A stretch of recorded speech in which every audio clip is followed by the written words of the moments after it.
Gimana? Terdengar? Dengar, Miss. Oke, iya, baik. Baik ya, kita mulai.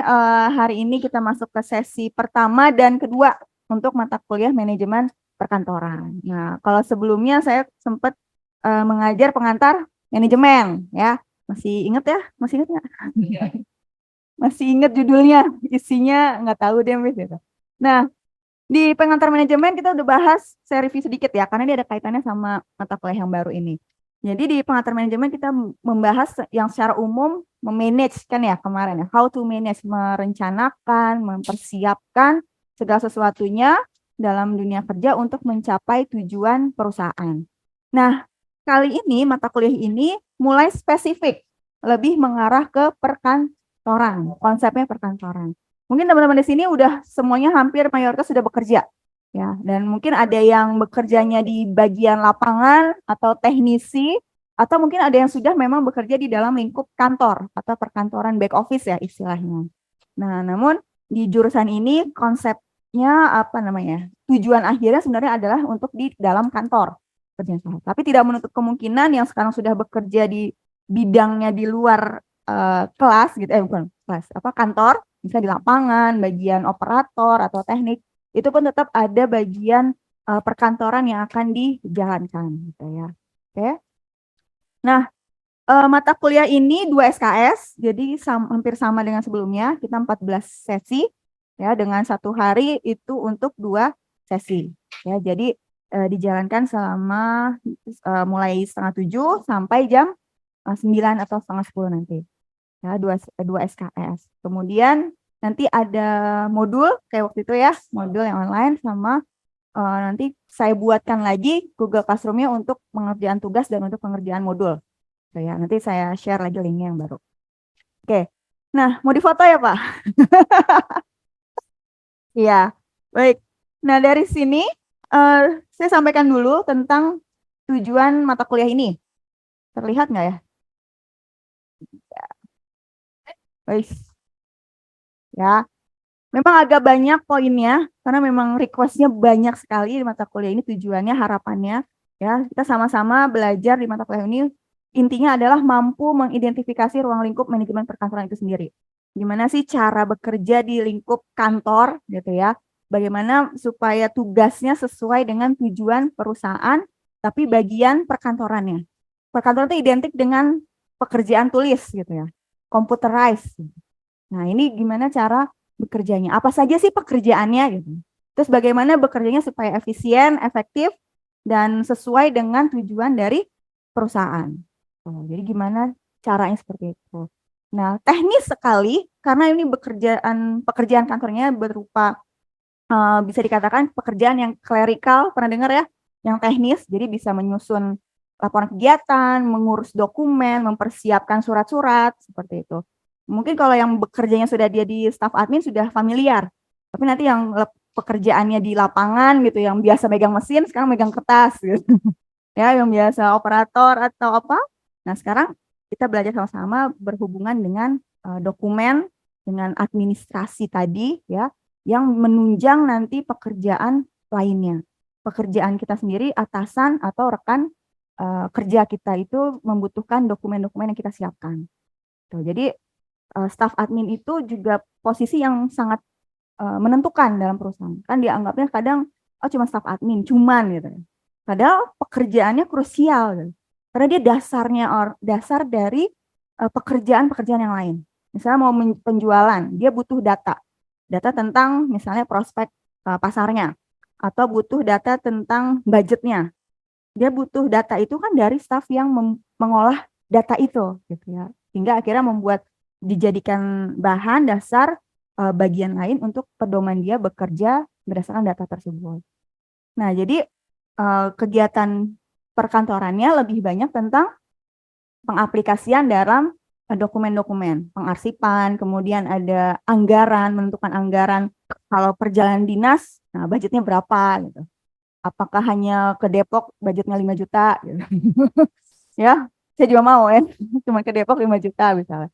Ya, dan kemudian pengawasannya seperti apa gitu. Pekerjaan di kantor ini juga ada pengawasannya seperti fungsi manajemen kan, perencanaan, apa lagi? Pengorganisasian, kemudian pelaksanaannya, kemudian di pengawasannya seperti apa. Begitu juga dalam lingkup perkantoran. Jadi empat fungsi ini tetap ada di perkantoran. Gitu ya. Jadi harapannya nanti paham tugas admin sederhananya seperti apa. Oke.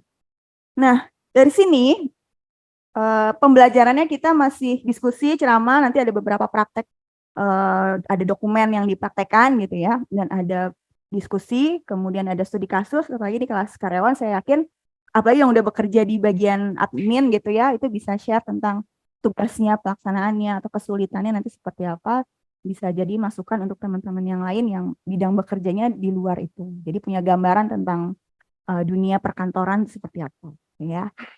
Oke. Dan nanti mungkin tambahan karena ada yang modul ya, jadi ada Google Classroom tadi udah sampaikan.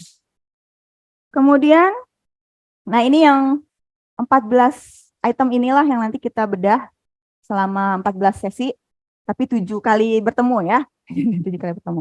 Jadi pertama tentang ruang lingkup manajemen perkantoran, kemudian organisasi dalam perkantoran itu seperti apa ya, kemudian tata kerja, prosedur, kemudian apa namanya, metode gitu ya. Kalau bekerja kan pasti ada aturan-aturannya, ada prosedurnya, ada SOP-nya. Nah, itu seperti apa? Membuatnya seperti apa? Kemudian bagaimana menjalankannya seperti apa? Kemudian menangani surat-surat. Kalau misalnya dia staf admin udah biasa nih. Tapi kalau yang teknikal, yang operator belum tentu biasa menerima surat. Menerimanya mungkin, tapi mengarsipkannya, menindaklanjuti suratnya itu mungkin jarang gitu ya. Kemudian etika menerima tamu dan bertelepon itu juga kita bahas.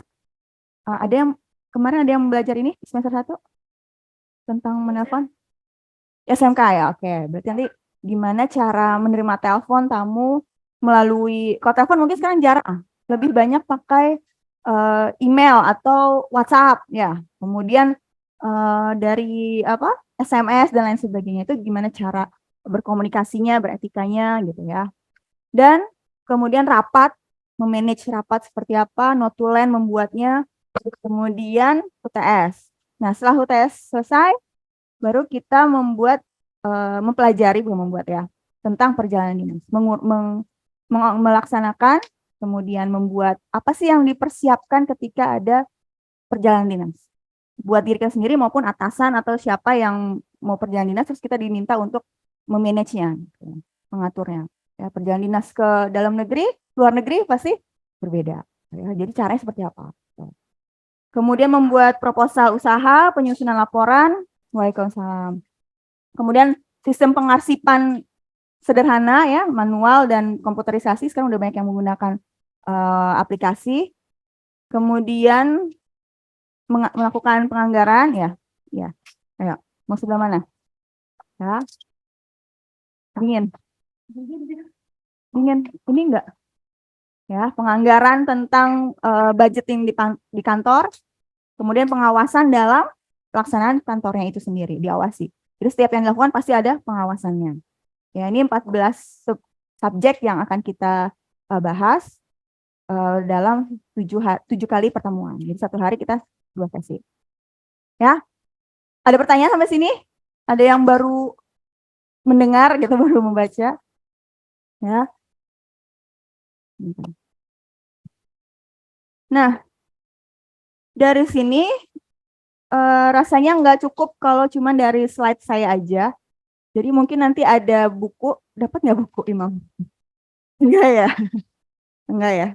Tapi saya yakin semuanya bisa mengakses internet ya, atau buku-buku yang lain untuk menjadi sumber bahan tambahan bacaan.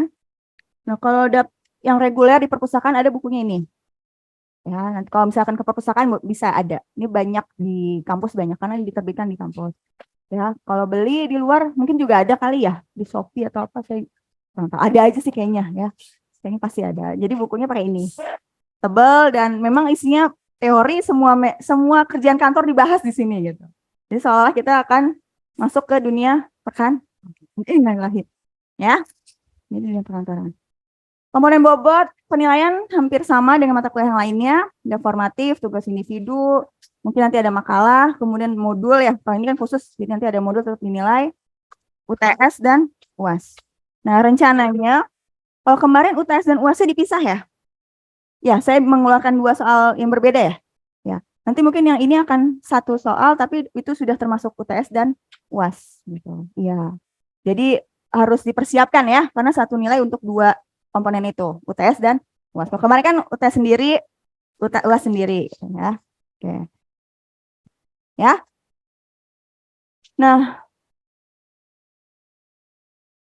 tata tertib ya saya yakin semuanya sudah tahu jadwalnya dan harus tahu apa yang dilakukan ya di kelas dan di selama perkuliahan. Semuanya saya minta aktif, tetap tertib ya dan mengikuti semua kegiatan dengan baik sesuai dengan rencana pembelajaran ya. Oke. Ya. And then ini buku tadi sudah ya. Nah, cepetan. Oke, baik. Sekarang manajemen perkantoran. Saya mau bahas dulu kantor gitu. Kalau ini kan udah pada kerja semua ya. Kantor tuh apa sih sebenarnya?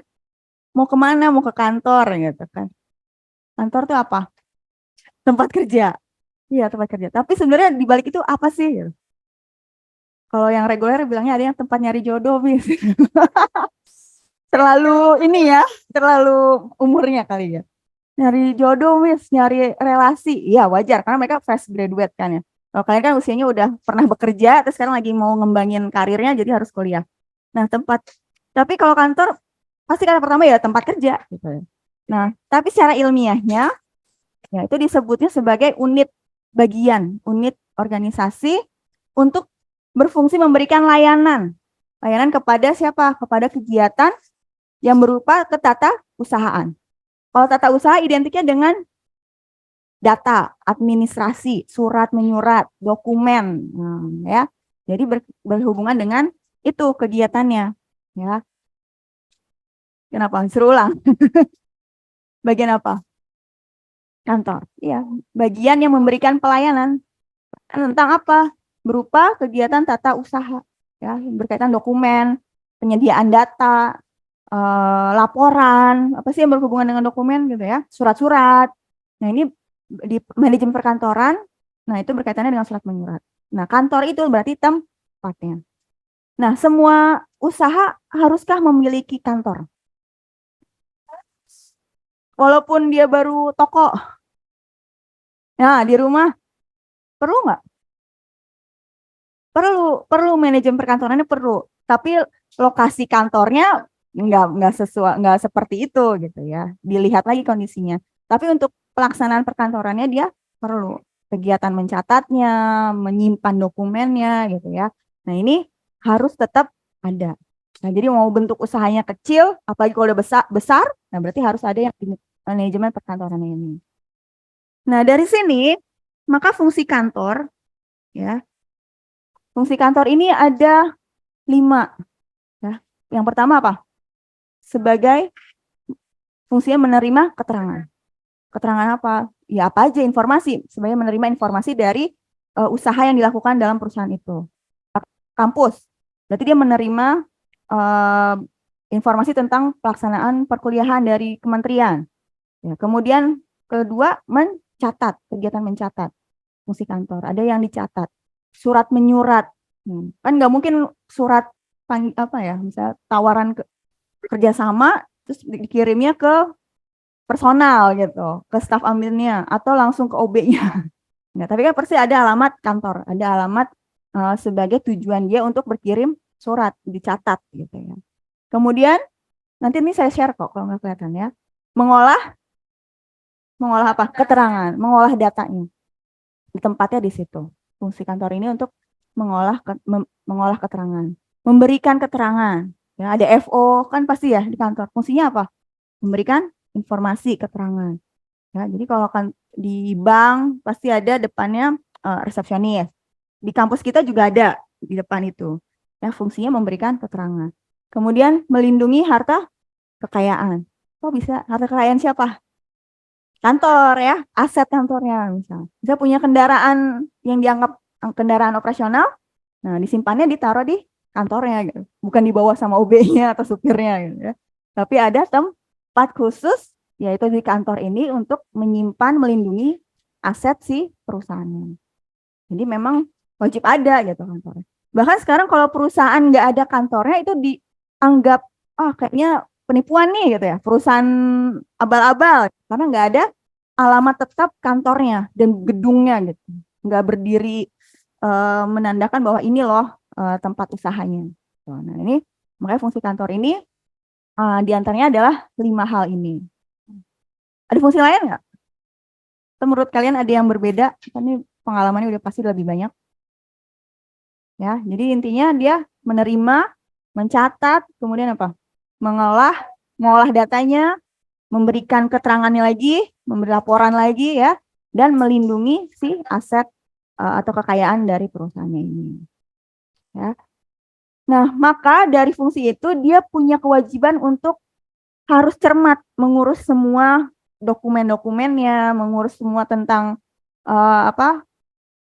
dokumen yang diciptakan gitu ya, yang diterima tadi, yang dicatat itu harus punya tanggung jawab dan cermat untuk menyimpan, mengolah sesuai dengan faktanya. Jadi nggak boleh ada yang manipulatif, gitu. Punya tanggung jawab itu. Nah ini fungsi dari kantor. Ya. Fungsi dari kantor jadi kosan, karena karyawannya nginep, gitu. Ada ya berubah gitu ya. Waalaikumsalam. Itu HT-nya dimatiin dulu. HT siapa? Ya. Ya. Yang online ada pertanyaan? Yang di Zoom? Tidur ya? Ada pertanyaan? Ya. Enggak, Bu. Topinya buka dulu, Bang. Ya. Oke, kita lanjutkan. Dari fungsi kantor ini, maka ada manajemen perkantoran. Nah, apa itu? Ya berarti fungsi tertentu yang aktivitas ya, merencanakan. Jadi manajemen kan? Perencanaan, organisasi, aktualisasi, pelaksanaannya, dan controlling, pengawasan. Jadi pasti ada kaitannya dengan merencanakan, mengorganisasikan, mengarahkan, mengawasi, mengendalikan semua kegiatan perkantorannya agar berjalan secara tertib.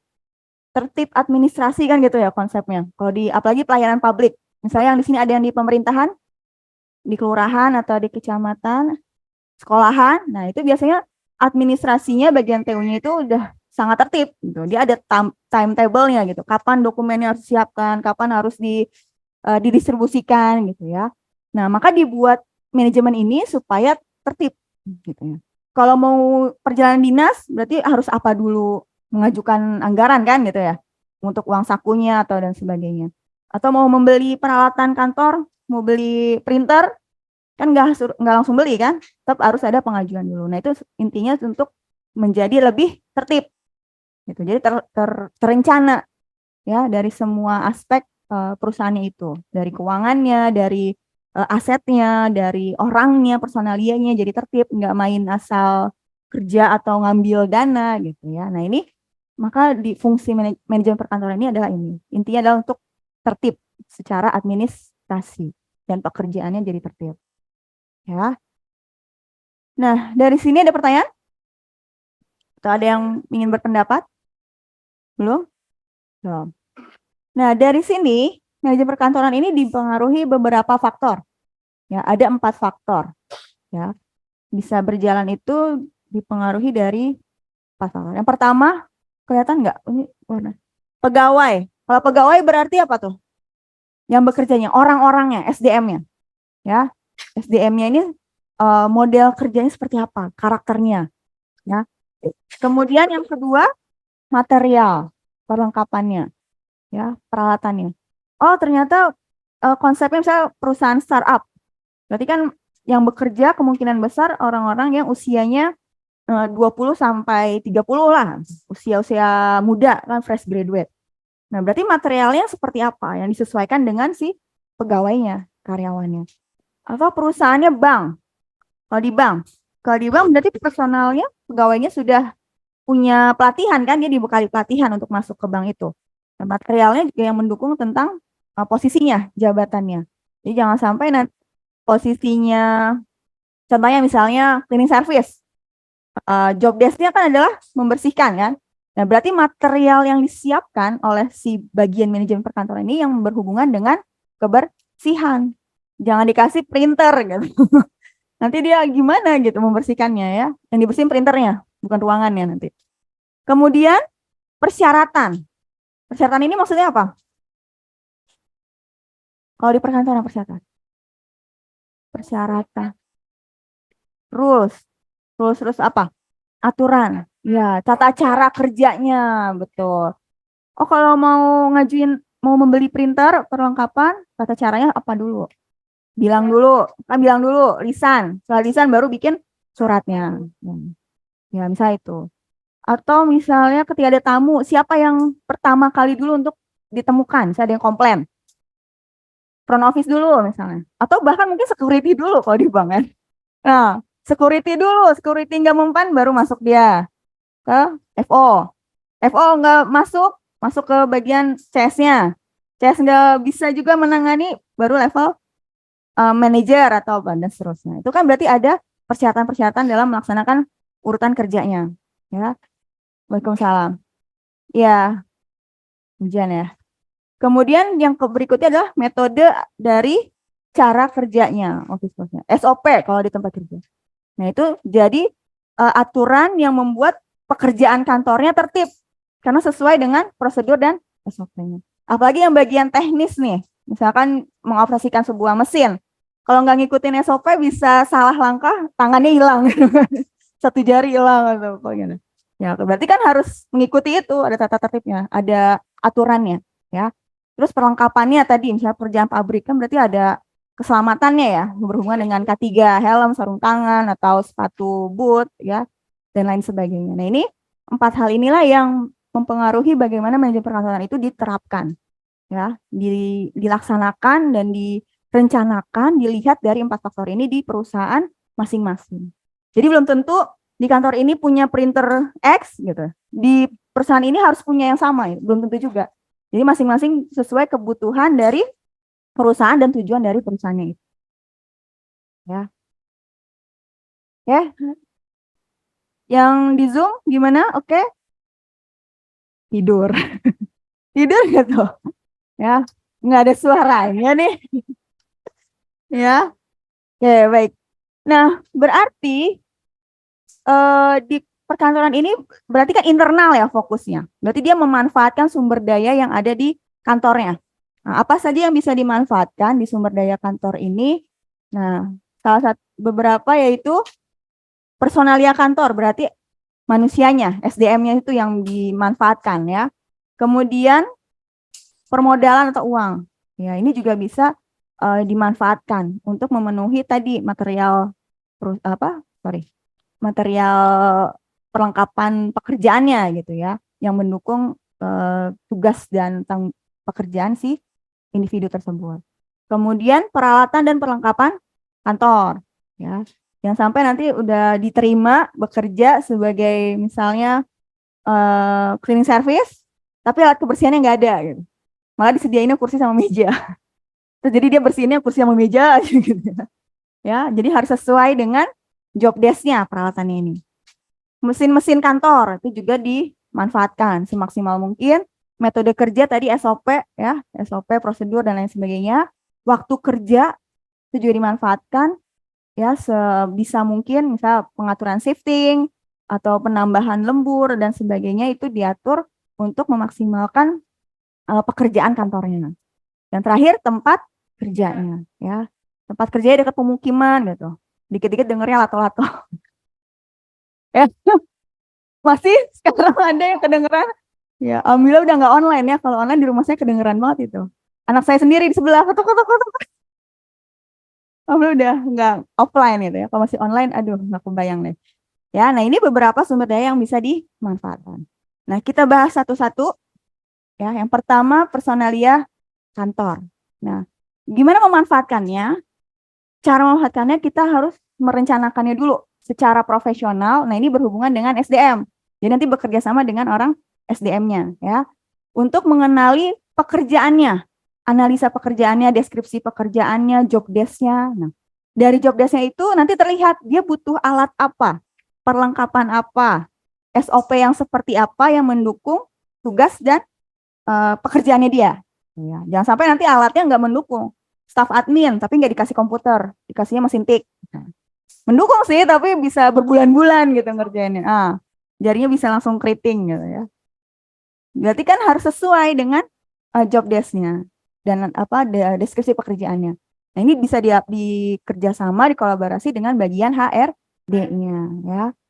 Nah, sehingga nanti harapannya pasti the right man on the right place, sesuai ya, sesuai tempatnya, sesuai tugasnya, alatnya sesuai gitu ya.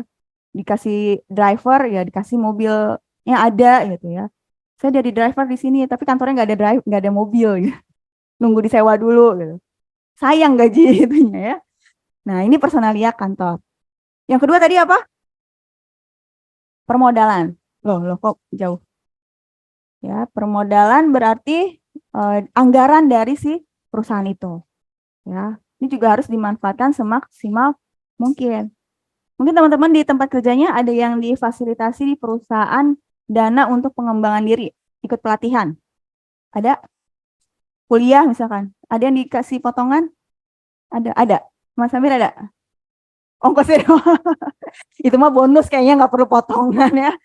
Ya, ada beberapa ya. Misalkan dia sudah 5 tahun bekerja di situ, oh no, ya, udah 5 tahun atau 10 tahun, dia dikasih kesempatan untuk kuliah atau belajar, dikasih dana sekian. Ada juga misalnya bentuknya pelatihan. Jadi selama 1 tahun dia boleh ikut pelatihan apapun yang berhubungan dengan pekerjaan dia, terus dikasih budgetnya berapa. Ya, pelatihan-pelatihan yang berupa kompetensi, sertifikasi gitu. Itu kan lumayan besar itu biayanya, 3 sampai 5 jutaan untuk hanya satu sertifikasi kompetensi.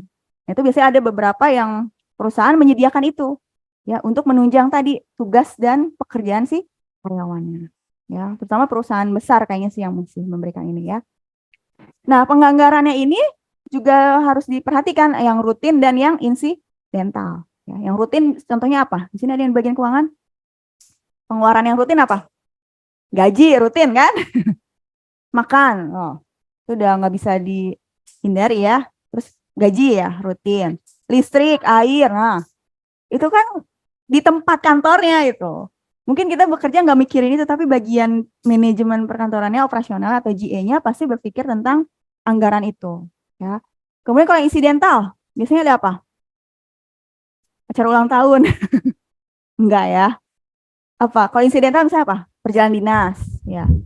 Atau kunjungan yang dadakan apa audit misalnya tiba-tiba datang dari pemerintah, pernah ada yang gitu tempat kerjanya ya, bisa dari rektorat ya kalau di sekolah misalnya tiba-tiba Sudin datang kan, berarti harus ngeluarin apa gitu kan, mempersiapkan kan ya, di entertain gitu, dikasih makan, kasih ongkos ya misalnya, iya kan bisa gitu. Nah, maka itu harus ada anggarannya dan dimanfaatkan dengan baik gitu, direncanakan yang matang ya. Oke, sebentar azan. Sebentar ya. Ya, azan. Ini masalah baru datang.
Nanti aja ya, lanjut aja ya. Lanjut aja ya. Ini dengerin aja dulu.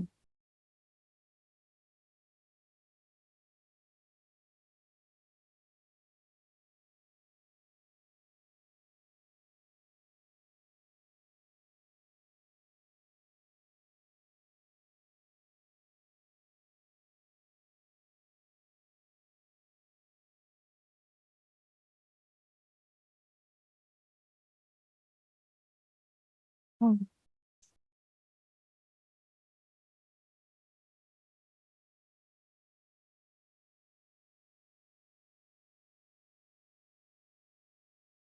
Ya, oke, kita lanjutkan ya. Jadi tadi sampai di permodalan atau uang yang dimanfaatkan dalam manajemen perkantoran. Oke, yang ketiga adalah peralatan dan perlengkapan kantor. Ya, jadi peralatan-peralatan kantor ini juga di-manage sama bagian perkantoran, bagian administrasi. Dan ini direncanakan sesuai dengan kebutuhan dan tingkat efisien serta efektivitasnya. Jadi harus sesuai. Ya, peralatannya up to date ya informasinya. Misalkan kalau ini kayaknya masih lama ya proyektornya.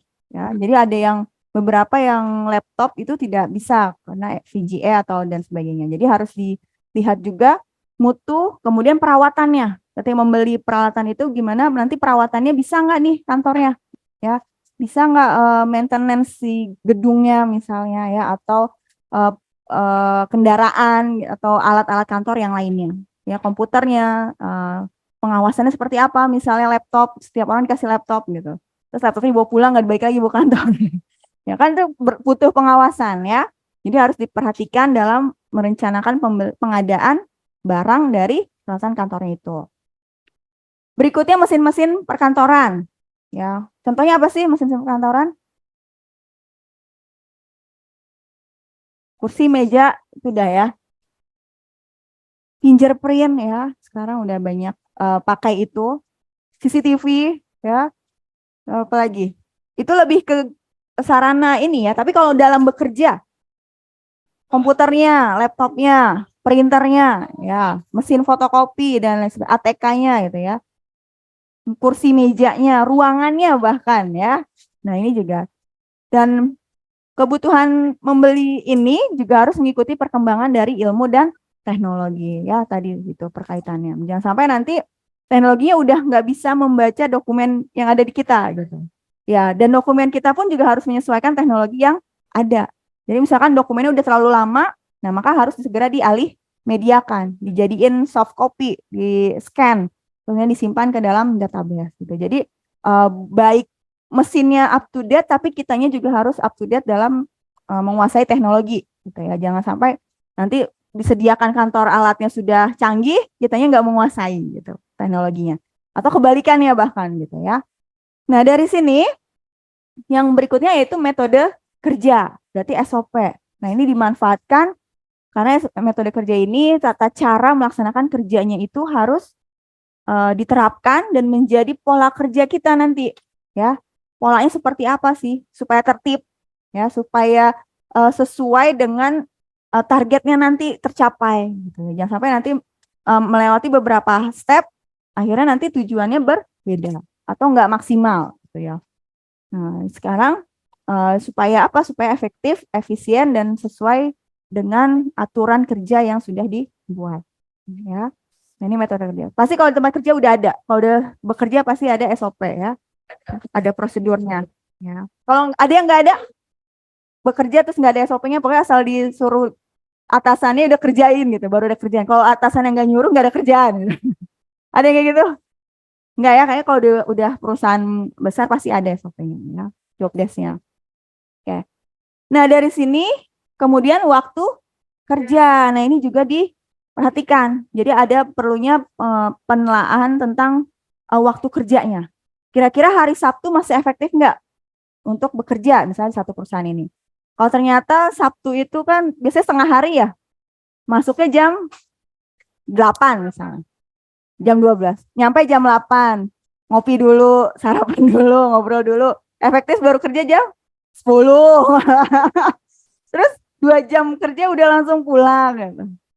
Malah sepertinya nggak efektif ya, malah ngabisin uang makannya tadi yang nganggarin tuh, uang makannya harus keluar, transportnya keluar, listriknya ininya keluar.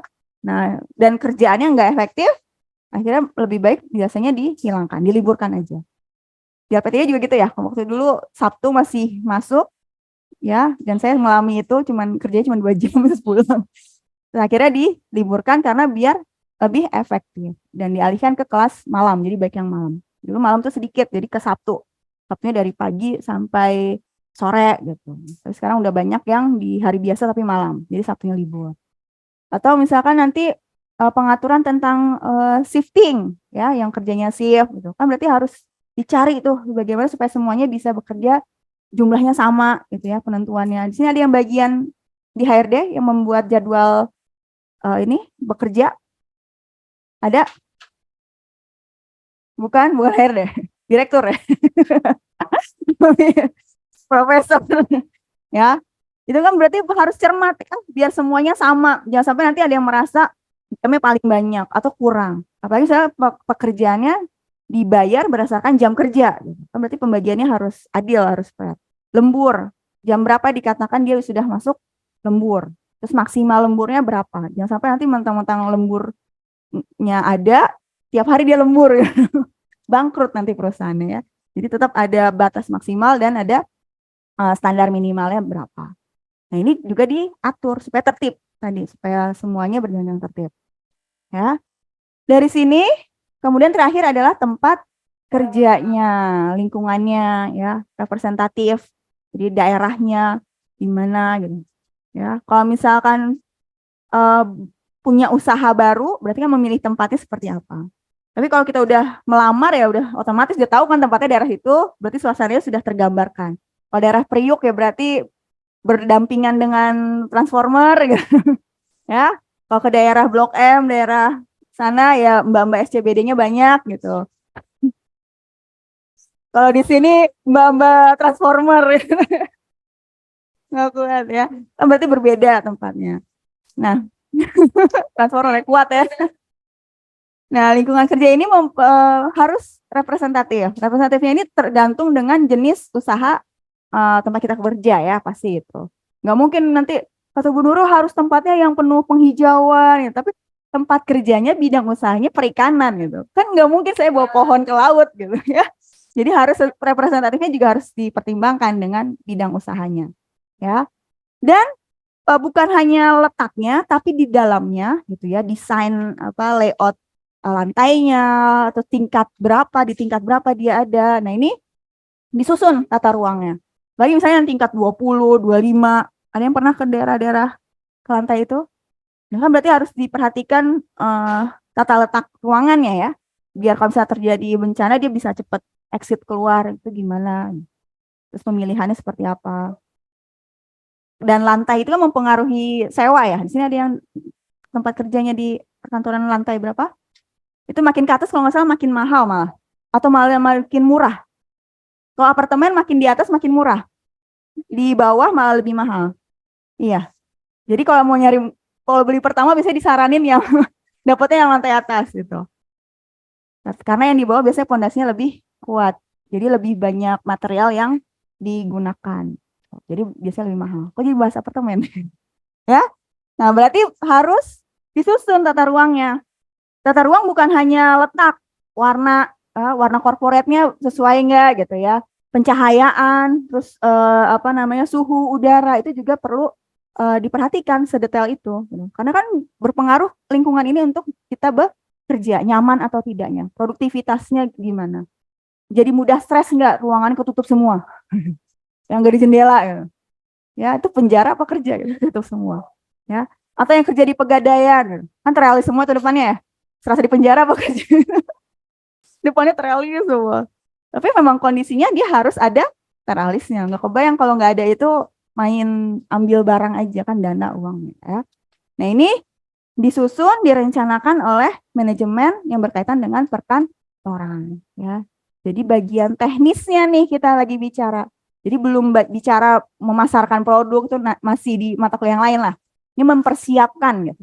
Mempersiapkan tempat membuatnya, tempat melaksanakan tugas-tugasnya seperti apa biar nanti tercapai tujuan perusahaannya itu.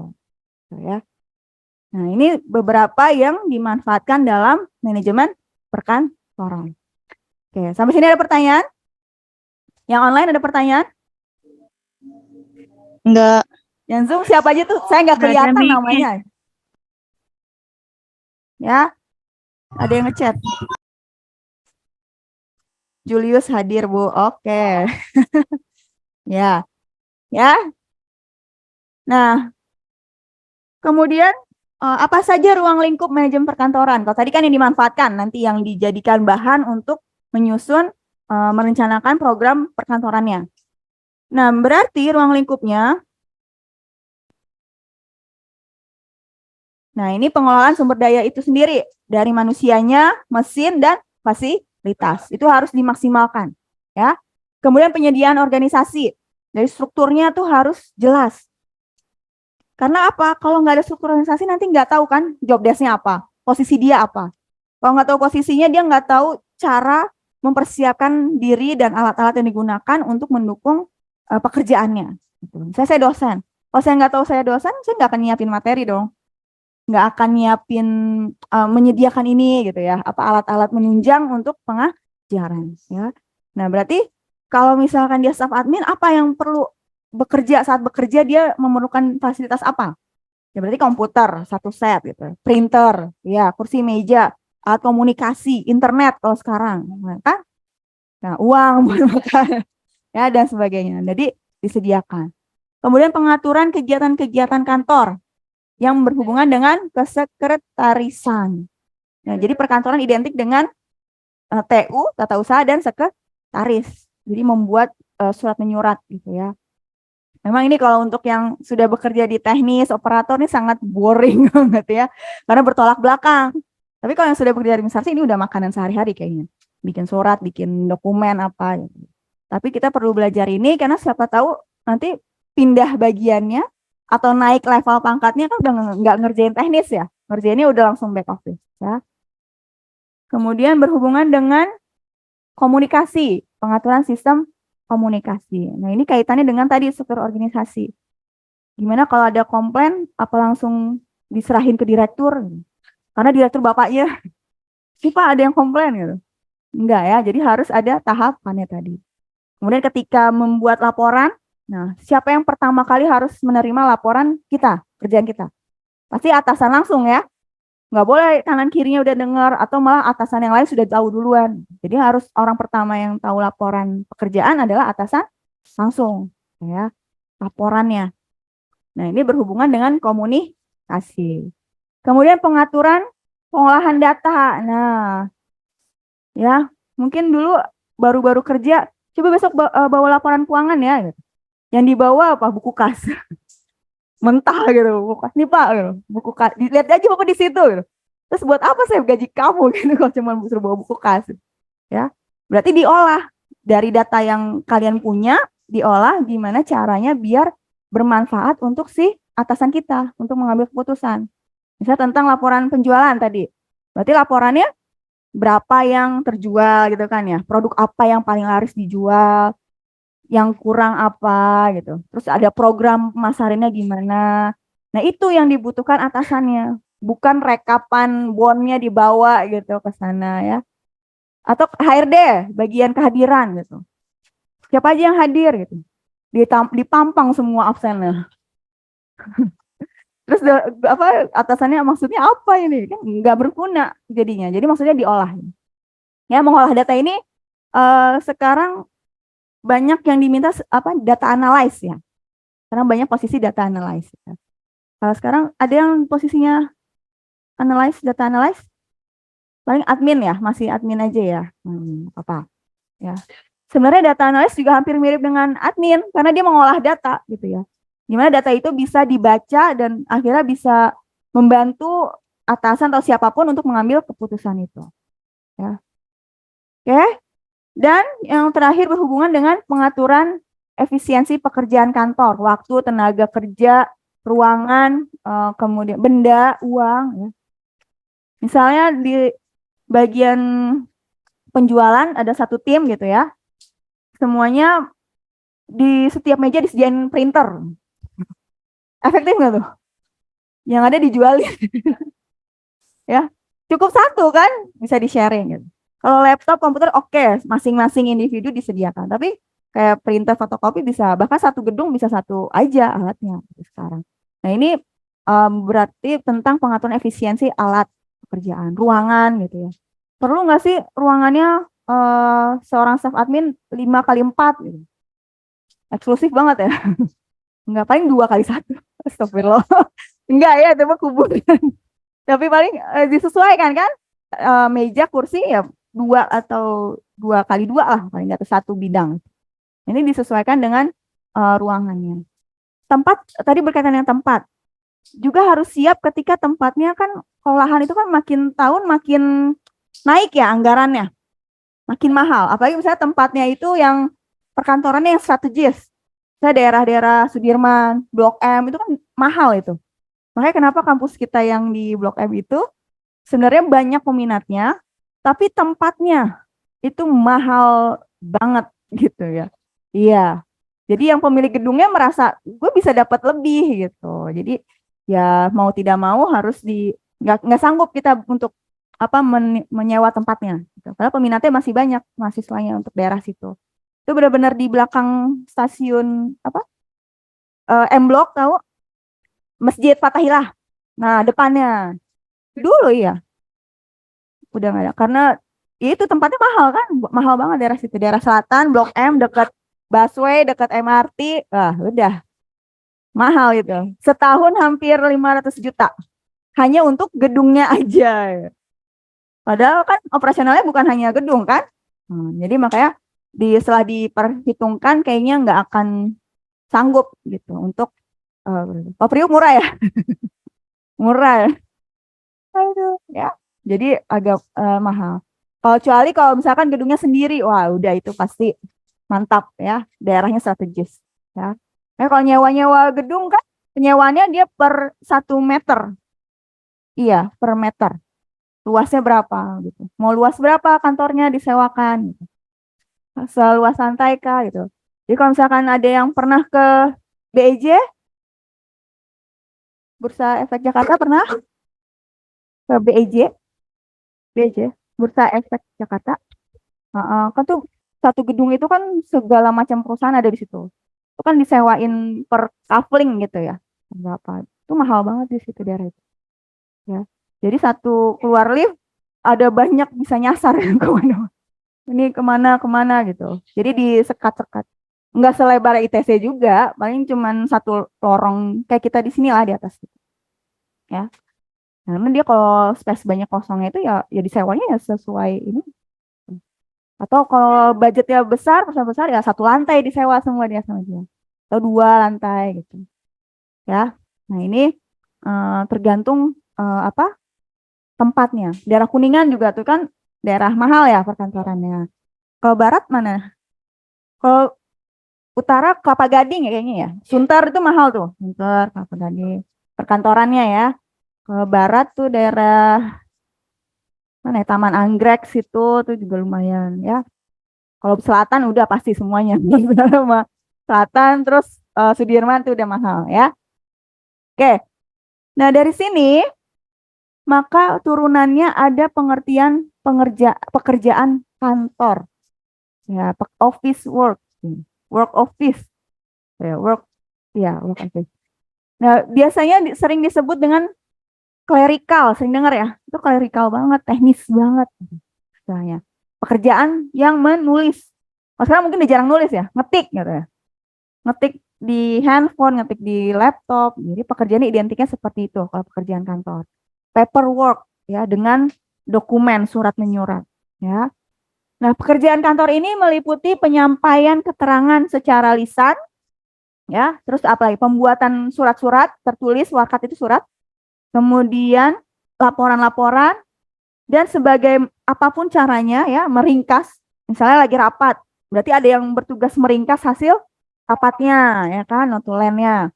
Dan kemudian menyajikan atau menyediakan data tadi, fakta ya, sebagai tindakan kantor melakukan apa namanya? Keputusan yang lain gitu, tindakan yang lain. Jadi staf admin ini krusial. Dia menyediakan fakta, data. Kalau datanya salah, penghitungannya salah, nah, nanti efeknya kan dominonya banyak tuh.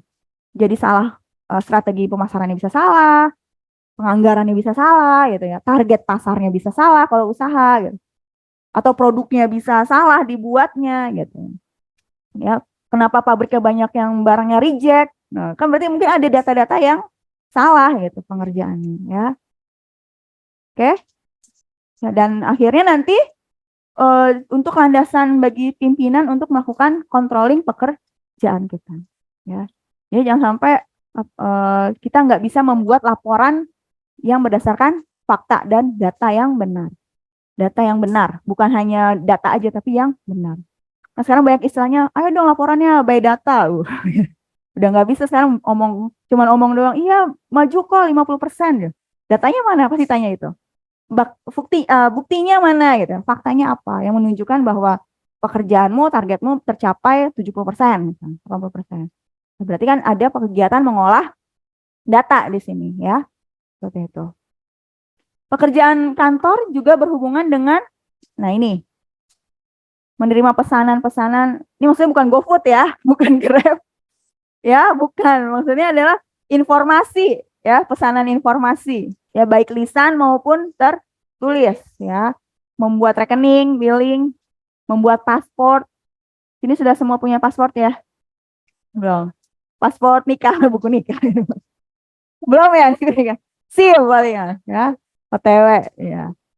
Ya membuat rekening, kalau rekening sudahlah semua ya, rekening gajian apalagi harus punya kan. E-money, ShopeePay, nah itu udah semua bisa ya. Dana dan payroll ya, membuat payroll ya.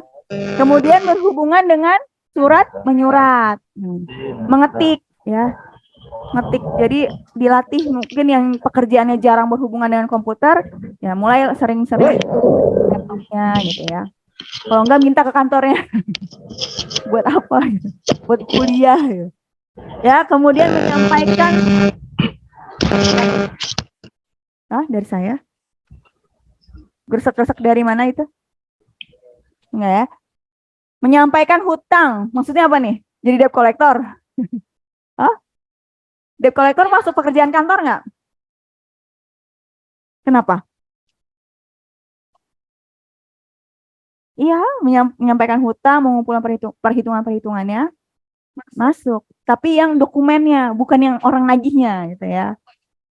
Iya, betul. Jadi bagian pekerjaan kantor yang menyiapkan datanya. Siapa aja yang masih punya utang? Terus piutangnya siapa? Gitu. Ya, bayar ya yang belum diselesaikan. Kemudian filing, bukan feeling ya, feeling itu perasaan. Kalau filing, mengarsip. Nah, menyimpan surat, menyimpan dokumen-dokumennya seperti apa.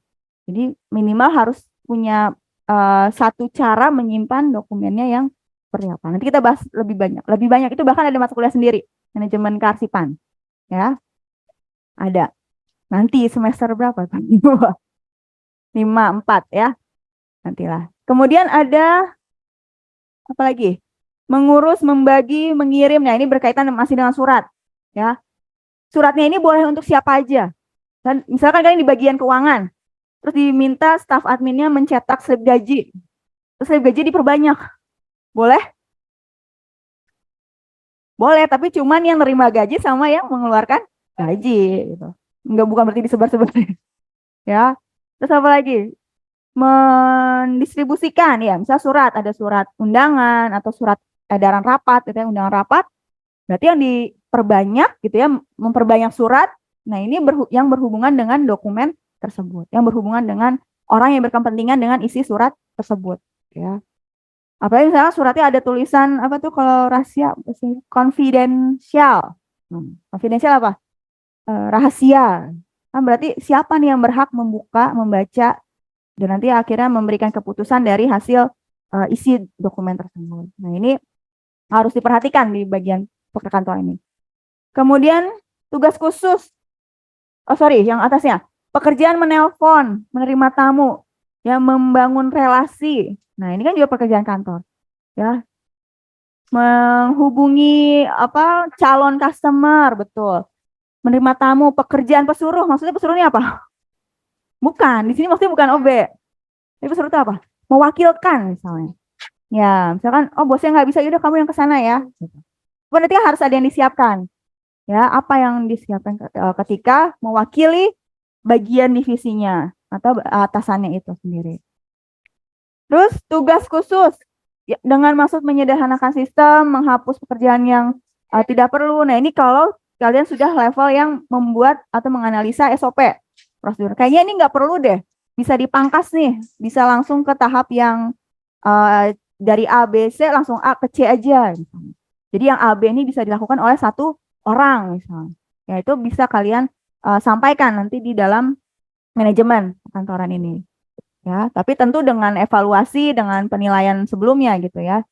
Kemudian membuat surat mencatat data yang diinginkan. Nah, ini data-datanya. Jadi bukan mentahan dikasih ke atasannya, tapi diolah dulu menjadi informasi baru diserahkan ke pihak yang membutuhkan informasi tersebut. Ya. Jadi krusial kalian tugasnya ini penting gitu, menyampaikan data yang baik, yang benar, yang bisa dibaca oleh siapa aja. Jangan sampai nanti laporannya yang ngerti cuma kamu aja gitu. Pakai simbol-simbol. Percuma ya. Karena nggak bisa dibaca oleh yang membutuhkan informasinya. Ya. Atau pasti password. Passwordnya apa? Tanya direktur. Tanya direktur gitu. Ya masa tanya direktur? Iya tanya direktur. Padahal tinggal ketik tanya direktur gitu. Ya. Saya pernah itu. Waktu itu kan sekretarisnya Pak Jen. Diajak Pak Jen? Pak Zen Ahmad. Ya apa nantilah mungkin mata kuliah apa ya. Dulu dia direktur Poltek LP Jakarta. Nah saya sekretarisnya. Terus laptopnya kan disediakan ya khusus sekretaris. Saya kasih password lah, passwordnya tanya Pak Jen. Terus ada yang minjem passwordnya apa? Tanya Pak Jen gitu.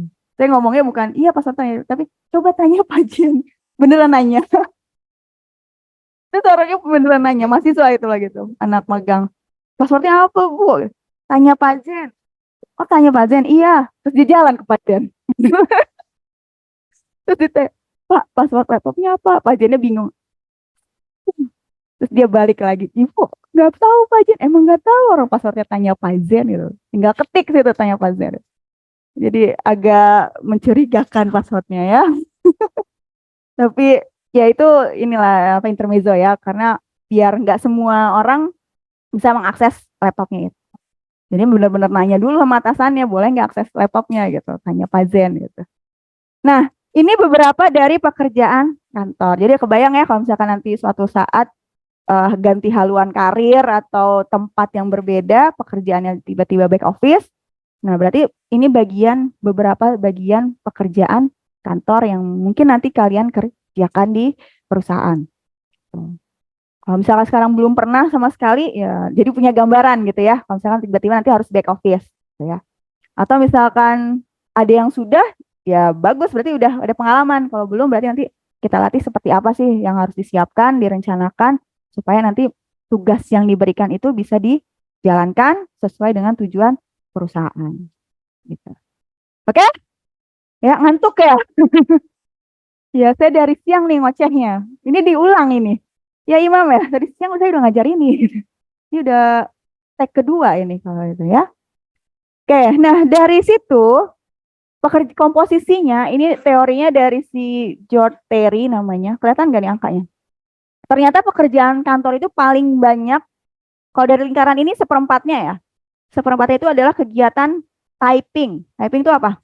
Ngetik, ya, menulis, mengetik. Ya, karena memang perkantoran berhubungan dengan dokumen, ya, dokumen-dokumen. Terus yang kedua, calculating, menghitung, semua pasti berhubungan dengan menghitung. Bikin laporan pasti dihitung mana yang lebih banyak, lebih sedikit, persentase gitu ya. Terus mana yang paling, ya yang paling muncul, paling inilah gitu ya. Berarti mengkalkulasi. Yang berikutnya belum. Malah lain-lain di sini dibilangnya. 13 tuh lain-lain. Lain-lainnya apa? Gosip, chatting gak jelas gitu.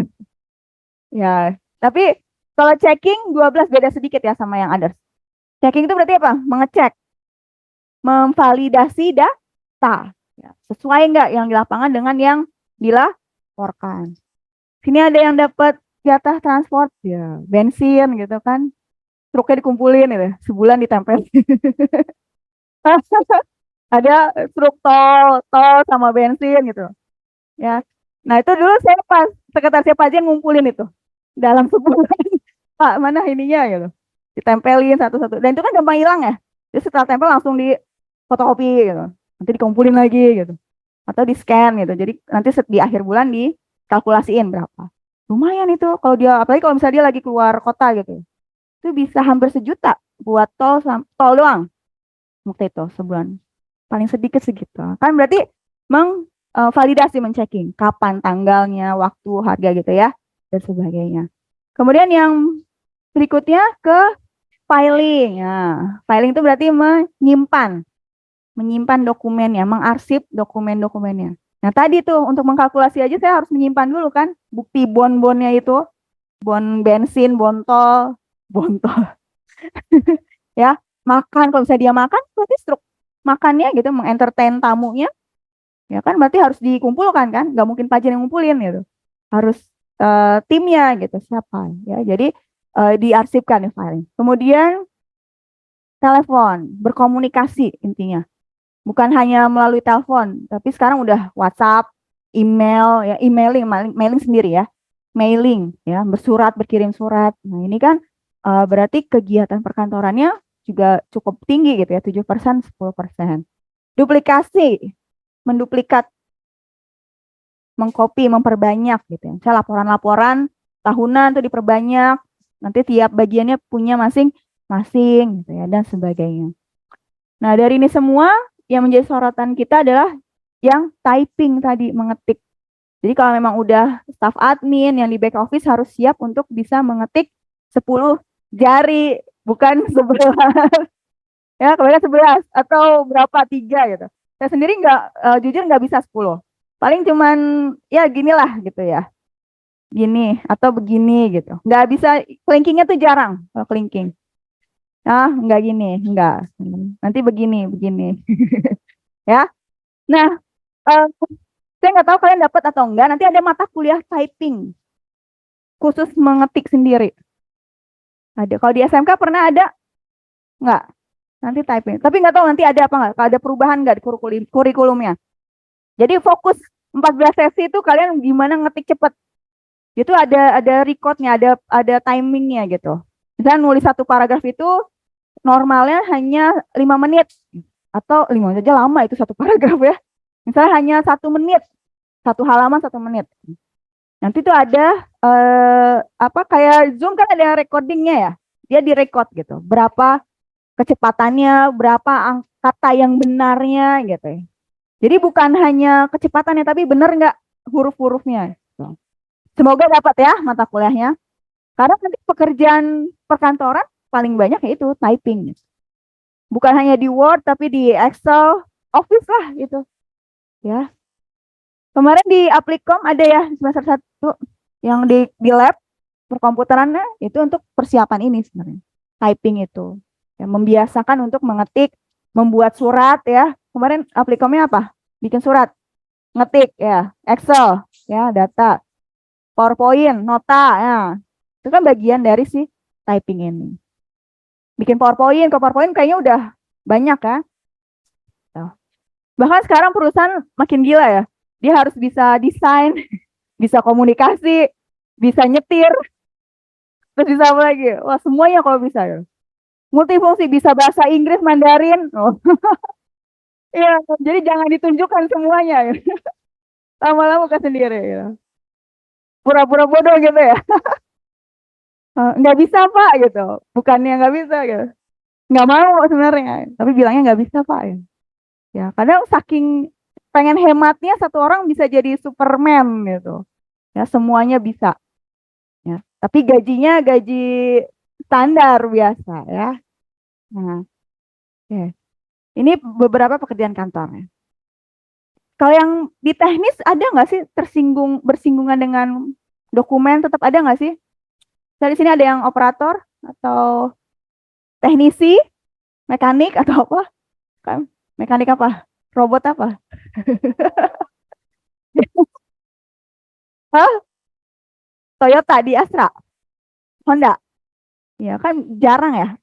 Tapi kalau pengecatan, kalau yang di Sunter tuh apa? Bagian cat ya kalau nggak salah.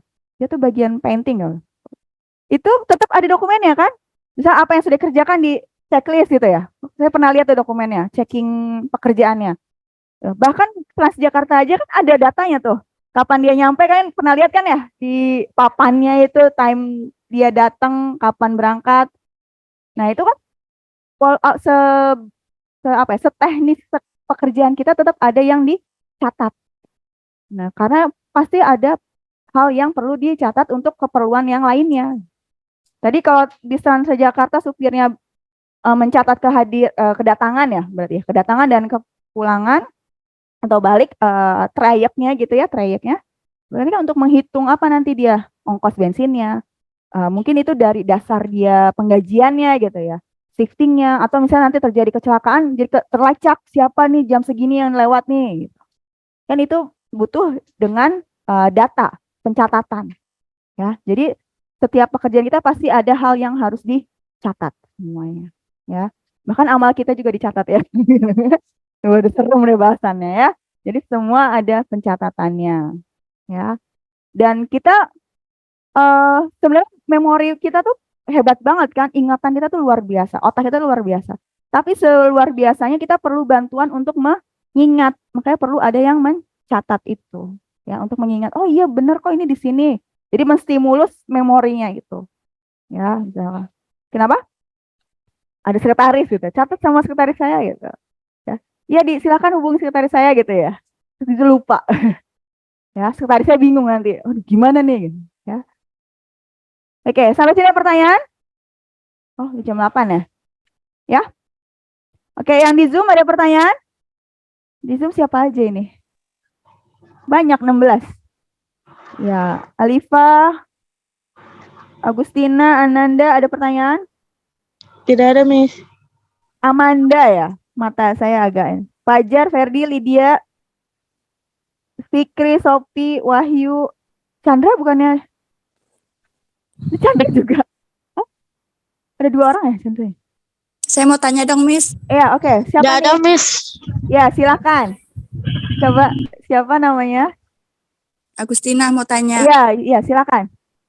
apa bedanya administrasi perkantoran sama manajemen perkantoran? Nah, ya nih, menarik nih. Oke, terima kasih pertanyaannya. Jadi, memang administrasi perkantoran kan jurusan kalian deh, administrasi bisnis gitu ya. Tapi kok pelajarannya, mata kuliahnya kebanyakan manajemen sih, Bu. Bener nggak? Dari kemarin semester 1 ya, pengantar manajemen. Terus ada manajemen apa lagi? Keuangan. Terus manajemen apa lagi? Produksi. Gitu. Kenapa manajemen kok nggak administrasi gitu ya?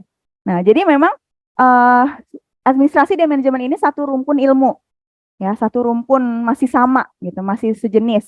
Nah, dulu memang dipisahkan. Kalau manajemen itu lebih ke arah komunikasi, kalau administrasi itu dokumen-dokumen berkaitan dengan kebijakan-kebijakan SOP gitu ya. Nah, tapi sekarang itu sudah menjadi bukan melebur ya, tapi sudah menginclude menjadi satu gitu ya, bahwa manajemen ini juga bagian dari administrasi gitu. Jadi berkaitan, karena di strukturnya pasti berhubungan dengan orangnya dan dokumennya. Kalau teman-teman pernah baca SOP atau prosedur di tempat kerjanya, pasti kan ada kayak flowchart ya di atasnya gitu. Siapa nih melakukan apa, kan berhubungan dengan orang. Nanti ketika dia bekerja, dia membutuhkan dokumen apa atau menghasilkan dokumen apa gitu. Nah, berarti kan kegiatan manajemen dan administrasi ini saling berhubungan, saling menyatu gitu. Makanya sekarang kalau nyari perbedaannya sudah hampir tidak ada gitu. Bahkan ini dulu judul mata kuliahnya adalah administrasi manajemen perkantoran. Nah, sekarang administrasinya dihilangkan jadi manajemen perkantoran, ya. Manajemen perkantoran bisnis, ya. Jadi gitu, siapa tadi? Agustina ya? Ya, Ya, Miss. ya, seperti itu ya.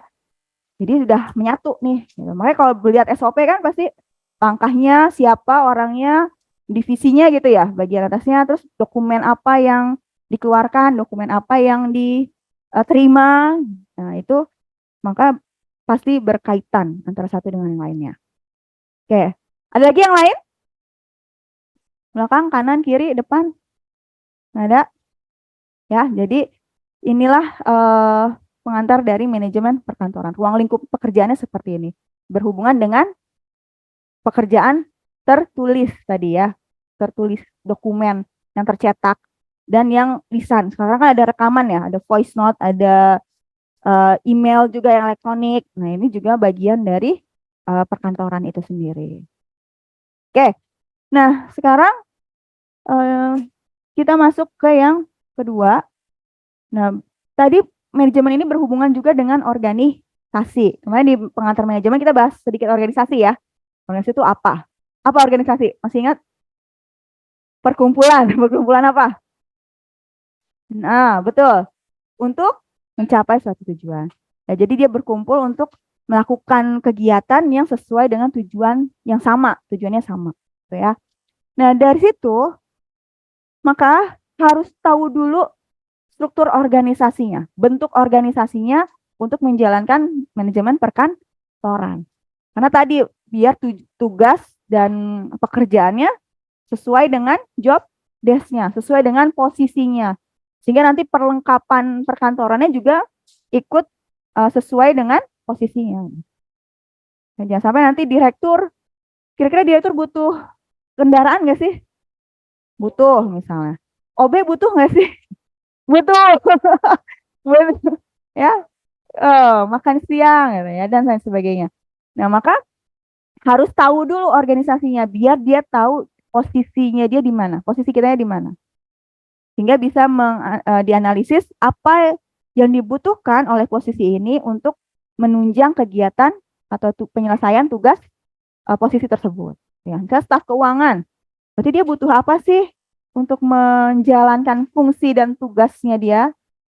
Nah, bagian manajemen perkantoran ini memfasilitasi itu.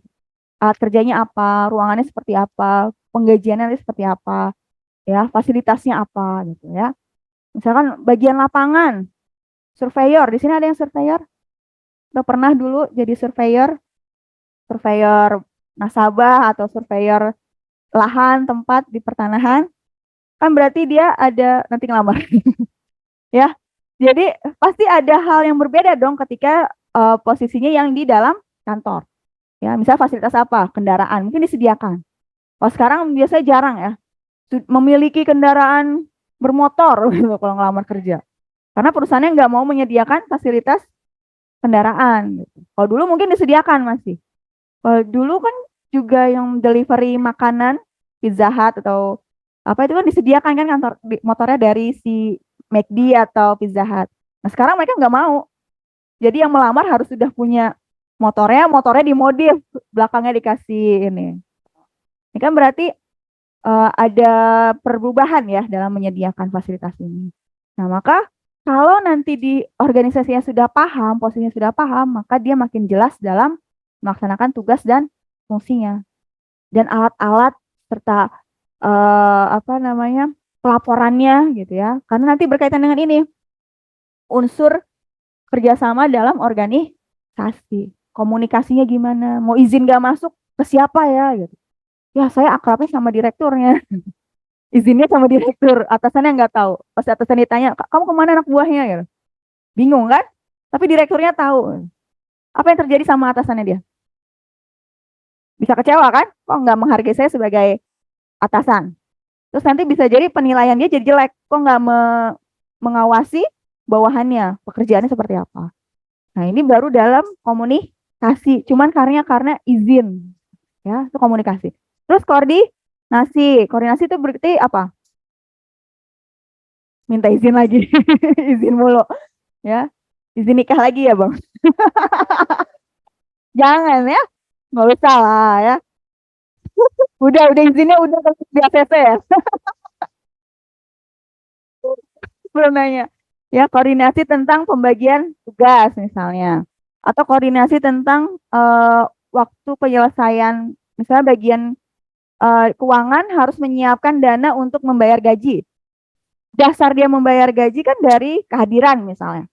Nah, berarti dia harus berkoordinasi dengan bagian HRD. Nah, ini berkoordinasi. Kapan waktunya batas mereka untuk mengirim apa datanya gitu, itu berkoordinasi. Wewenang. Di organisasi berarti wewenang itu apa? kewenangan, wewenang atau kekuasaan, wewenang apa? Wewenang apa? Otoritas ya. Ya, ada kekuasaan di situ. Sedikit otoritas tentang pekerjaannya, wewenangnya. Ya, wewenangnya apa misalnya? Misalnya bagian keuangan, dia punya wewenang apa? Staf admin punya wewenang nggak? Ternyata punya. Apa? Mengarsip data, menjaga kerahasiaan gaji karyawan-karyawan. Jadi nggak boleh lemes tuh. Itu gajinya lebih kecil dari gue. Buat laporan termasuk ya kan? Ini perusahaannya lagi turun nih pendapatannya. Terus dia ngomong-ngomong ke karyawan yang lain. Stres nggak tuh yang lain? Bisa jadi gitu. Karena terbawa ini pengetahuan yang harusnya jadi ikut kepikiran gitu. OB-nya sampai mikirin, ya ampun laba perusahaan gue turun. Kan terlalu berlebihan jadinya ya. Harusnya kan itu hanya bagian menengah atas lah yang berurusan itu. Tapi sampai OB-nya mikirin laba, mikirin omset gitu. Nanti tiba-tiba besok jadi direktur gitu ya.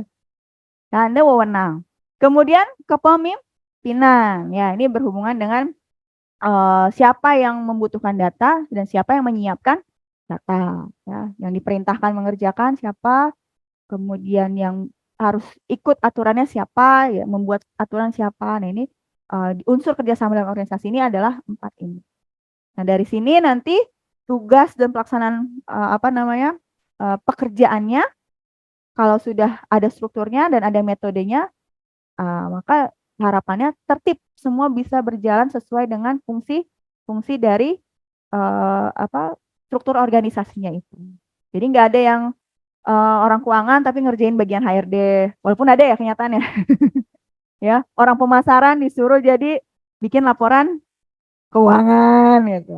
Ya, kan kayak tadi ya, bisa laporan, bisa ngomong, bisa nego, bisa nyetir, ya, bisa entertain dan lain sebagainya. Bisa semuanya gitu.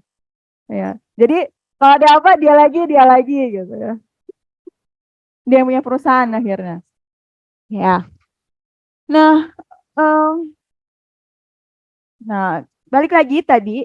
Jadi dari tujuan dalam organisasi inilah nanti akhirnya runutannya gitu ya. Turunannya adalah ke dalam pekerjaan. Ya, dari strukturnya udah jelas, jadi ada pekerjaannya. Kemudian dari pekerjaan keluarlah fungsinya. Fungsinya apa sih keuangan? Menyediakan data atau mengelola keuangan perusahaan. Ya, fungsi tugasnya berarti lebih spesifik lagi nih. Mengelola keuangan berarti apa aja? Menghitung, kemudian mencatat. Ya tadi kegiatan 5 tadi itu yang pekerjaan kantornya. Nah, dari tugas ini nanti keluarlah wewenangnya. Tadi yang bagian keuangan, wewenangnya dalam menjaga data rahasia penggaji. Nah, apakah dari wewenang ini maka muncul tanggung jawab? Pengeluaran keuangannya harus pertanggungjawabkan. Sesuai nggak? Jangan sampai nanti gajinya beda. Kalian pernah protes nggak sih kalau beda 1.000 pun? Pernah. Kalau menurut saya harus ya. Harus protes kalau berbeda. Walaupun 1.000 harus protes. Ya. Apalagi beda 1-0 aja kan. Nah, harus gitu ya. Tapi kalau lebih gak apa-apa ya, diam-diam aja.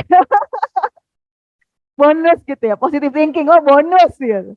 Padahal salah angka gitu yang transfer ya. Tapi kalau kurang baru protes gitu ya.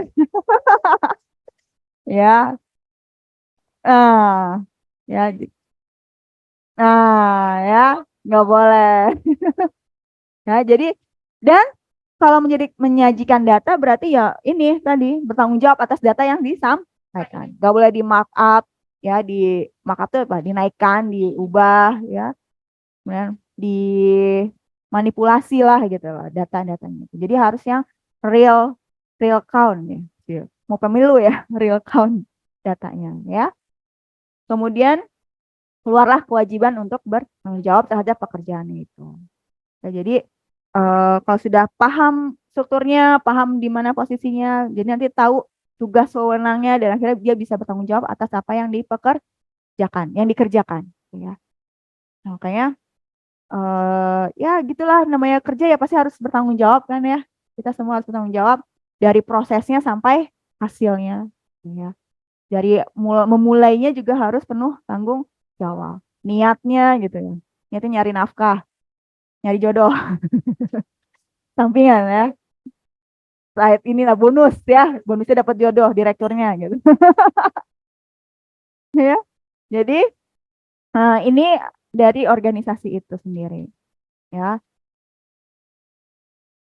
Nah, ini intinya ya. Saling bergantung semuanya ya dan berhubungan sama.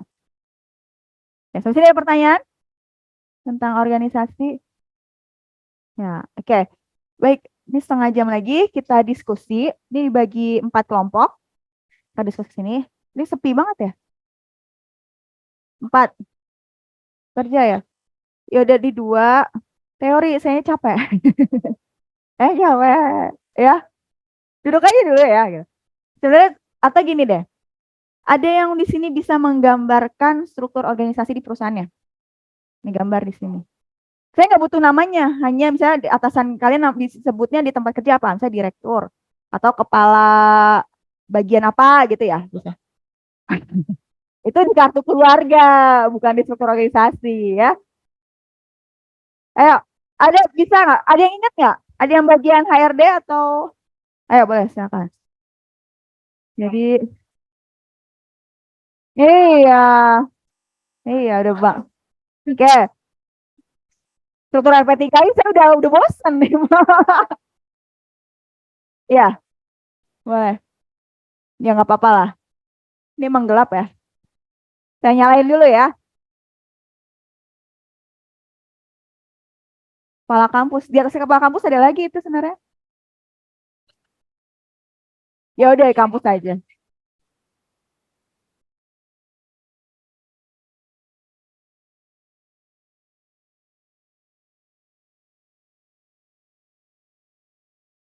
Satu lagi deh, biar 2, biar ada pembandingan. Ayo, silakan. Bagi 2 ya. Ya, kepala sekolah kita. Sebelah sini, bisa nggak?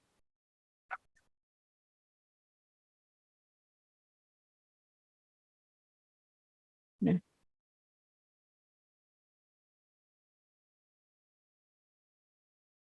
Ini dia apa? Sekda, sekda mana?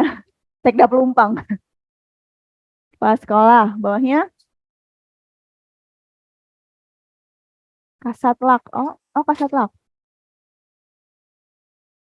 Pelaksana. Oh, tahu, iya. Oke, terus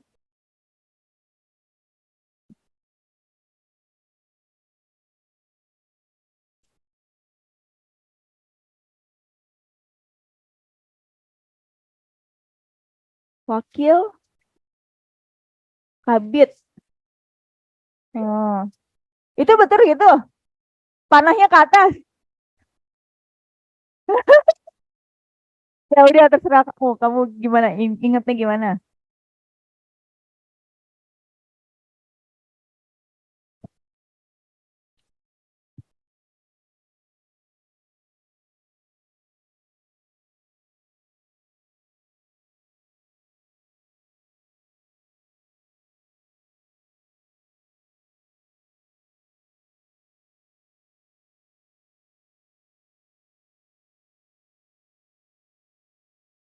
Yang inget aja kalau nggak usah semuanya nggak apa-apa. Ya, serah. Oke. Yang perusahaan nggak ada yang ingat. Ini kan soal lembaga pendidikan dua-duanya. Aku salah nggak apa-apa. Kan ini di kelas nggak ada bosnya. Nah, ada nanti gantian ya. Nah iya nggak apa-apa strukturnya. Ingat nggak? Pernah lihat nggak? Apa? Iya siapa? Ayo. Satu lagi yang di tengah deh di bawah sini. Jadi biar ada perbedaan nih kan dua-duanya sama-sama lembaga pendidikan. Maksudnya yang memang bisnis gitu, yang office gitu. Ada? Hmm. Hmm. Hmm. Coba gambarin. Nggak apa-apa. Iya, nggak apa-apa nanti kita nggak di sini nggak ada yang benar dan salah. Kita sama-sama bedah aja. Enggak.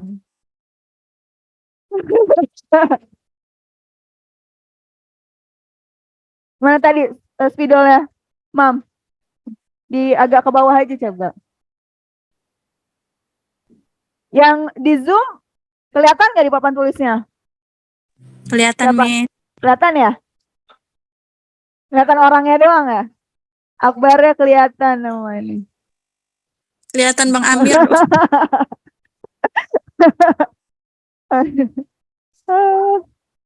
Hiburan banget. Oh nah, ya dibatasin aja.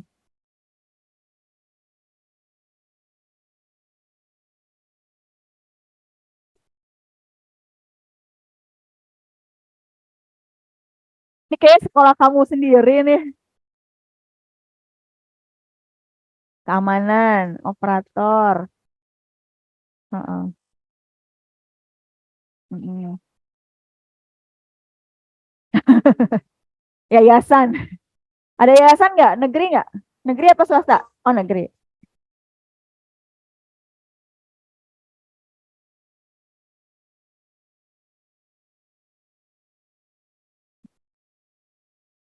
Oh, ingat ya, kamu strukturnya hebat.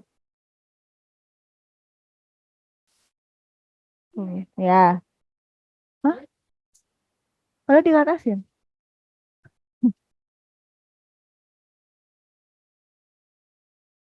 Manager, supervisor, bawahnya apa?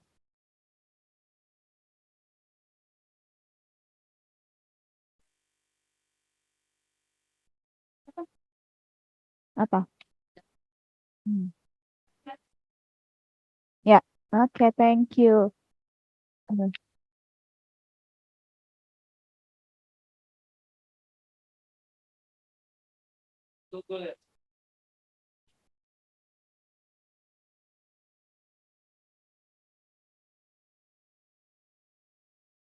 Oh iya, kemarin kita masih ada grup WA ya. Nah, tolong diubah aja subjeknya. Kemarin kan pengantar manajemen diganti. Sekarang manajemen perkantoran. Ya. HRD, sebelahnya keuangan. Keuangan nggak? Ada. Keuangan.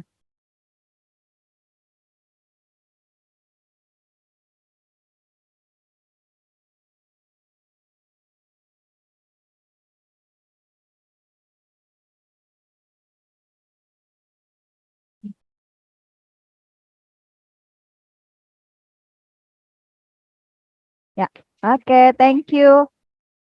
Ya, oke, baik. Ini ada 3 bentuk struktur organisasi, ya. Yang satu perguruan tinggi, ya, P3I, ya, universitas. Yang kedua sekolah, ya, apapun itu pokoknya sekolah ya, sekolah. Kalau ini perusahaan swasta, bidang apa? Usaha jenisnya? Jasa, logistik, oke ya. Baik.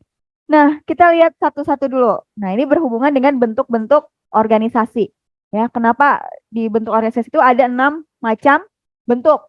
Ada lini dan staf, fungsional, lini fungsional dan staf, bingung ya. Dan komite. Nah, apa itu maksudnya? Jadi ini berhubungan dengan koordinasi dan apa tadi? Koordinasi dan perintah, ya, memerintah, wewenang dan berkoordinasinya antara satu dengan yang lainnya. Berarti dilihat dari garis dan letak si posisinya itu, ya. Nah, kalau ini apa nih? Kalau ini seperti ini. Satu garis lurus, ya. Jadi langsung menghubungkan langsung secara vertikal antara atasan ke bawahan.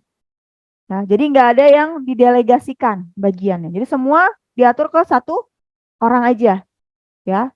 Jadi kalau misalnya di sini direktur kepala bidang, ya udah semua bidang dia satu orang. Tapi kalau yang di kampus ini banyak kan, berarti dia bukan murni lini. Berarti ada yang tadi tuh, yang kedua jenisnya. Karena dia bidangnya dibagi ke 4 bidang. Terus yang ini juga, ya ada wakil-wakilnya.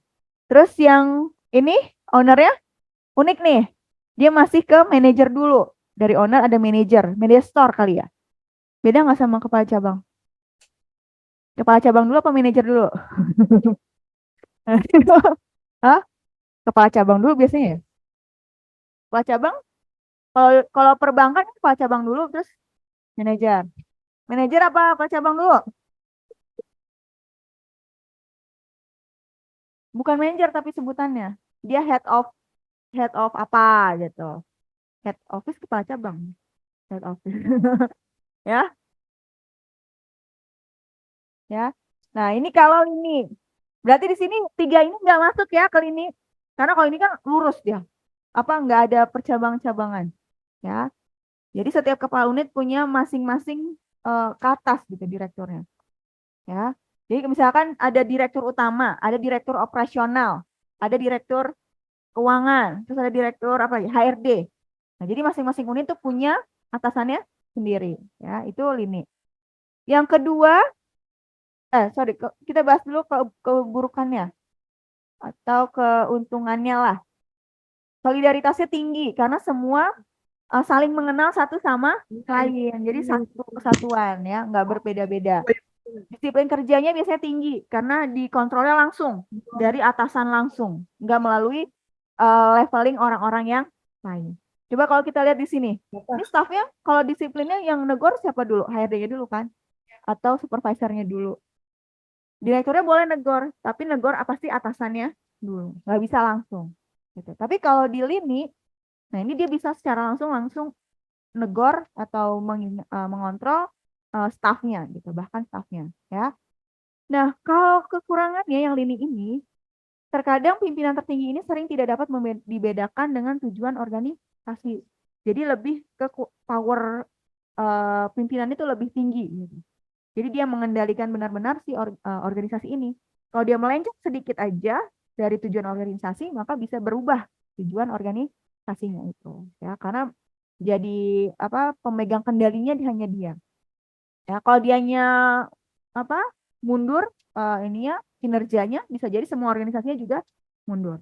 Kalau di sini kepala kampusnya misalnya agak mundur, tapi kabit-kabitnya masih bekerja masing-masing, jadi masih bisa dihandle, masih dikerjakan, ya. Nah ini organisasi lini. Berarti nggak masuk ya ini tiga ini, ya. Yang kedua bentuknya lini dan staff. Nah, ada yang sama kemana? Yang sama yang mana? Baca dulu. Bentuk organisasi ini pelimpahan wewenangnya berlangsung secara vertikal dari tertinggi sampai kepala unit bawahnya, dan untuk membantu kelancaran kerjanya itu diberi tugas stafnya gitu ya. Nah, tapi tidak mempunyai wewenang stafnya ini. Nah, stafnya kalau dilihat di gambar di slide ini terlihat lebih tinggi dari kepala bidang kan? Nah, tapi sebenarnya dia tidak punya wewenang untuk memerintahkan kepala bidang. Nah ini harus hati-hati nih, jangan merasa gue staff, kan gue sekretaris direktur gitu. Terus dia ada kepala unit apa gitu. Kalau dia tidak hati-hati, strukturnya seperti ini, nah ini keburukannya bisa nggak jelas nanti apa pembagian mana yang lebih tinggi posisinya, ya prioritas kerja yang mana lebih tinggi. Dan bisa aja nanti kepala seksinya minta staf direktur yang ngerjain. Kalau dia merasa kan cuma staf gitu, ya kan saya kepala seksi gitu, kamu kan hanya staf direktur, kan udah selesai kerjaan direkturnya, kerjaan punya saya. Itu keburukannya ya. Tapi kalau bagusnya, maka setiap bidang ini sudah ada yang menyelesaikan lebih cepat gitu ya, lebih bisa terkontrol pekerjaannya. Dari tiga ini ada yang staff bentuknya ini lini dan staff? Hah? Nggak ada ya. Ada di yang ini PPJ ada beberapa ya. Di sini ada ya, ada yang staffnya. Ya, jadi dia setiap bagian punya staffnya. Makanya kenapa kalau sekarang masih staff admin suka dimintain tolong sama staff yang lain ya kan? Karena merasa se-level gitu. Ya, nggak bisa diminta bantuan untuk tambahan pekerjaan. Oke. Kemudian yang ketiga, gabungan lini dan staff. Mana gambarnya? Sorry. Kok nggak ada gambarnya?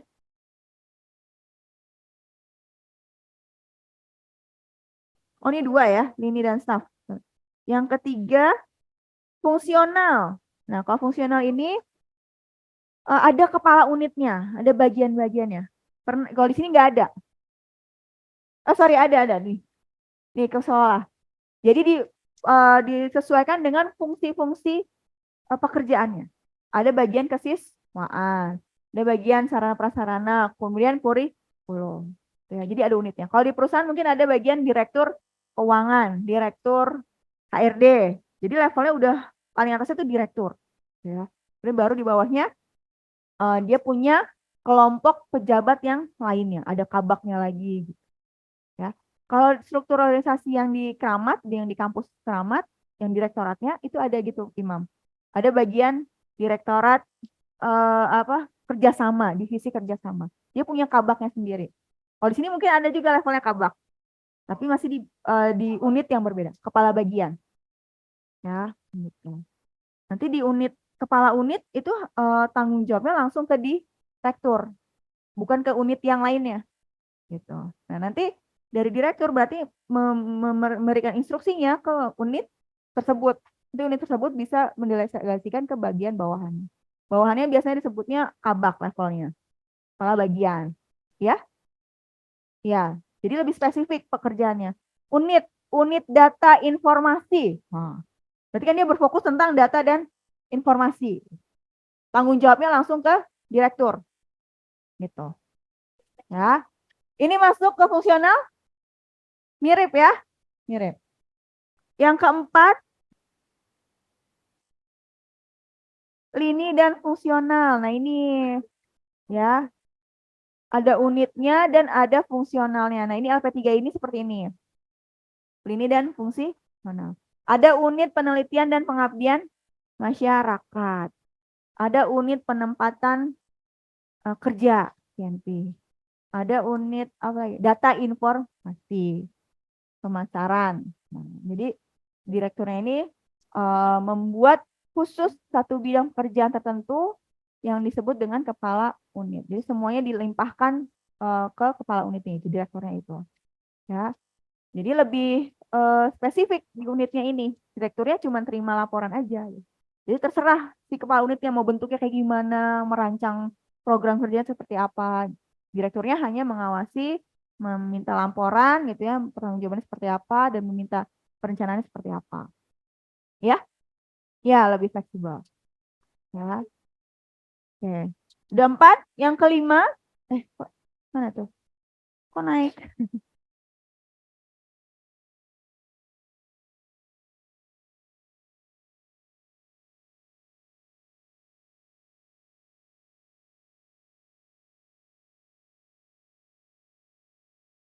Nah, yang keberapa? 5 ya? Yang kelima adalah, kok naik lagi? Bentar ya.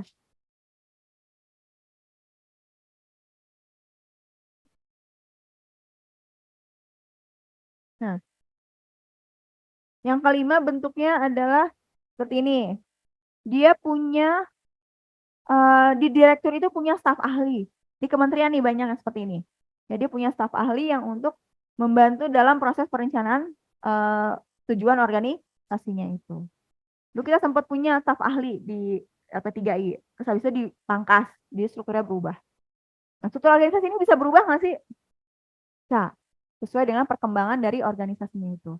Ternyata nggak cocok nih kalau misalkan bentuknya seperti ini, lini, fungsional, dan staff. Ya kita cocoknya budayanya itu adalah strukturnya yang tadi yang pertama lini. Jadi harus dari atasan langsung turun gitu.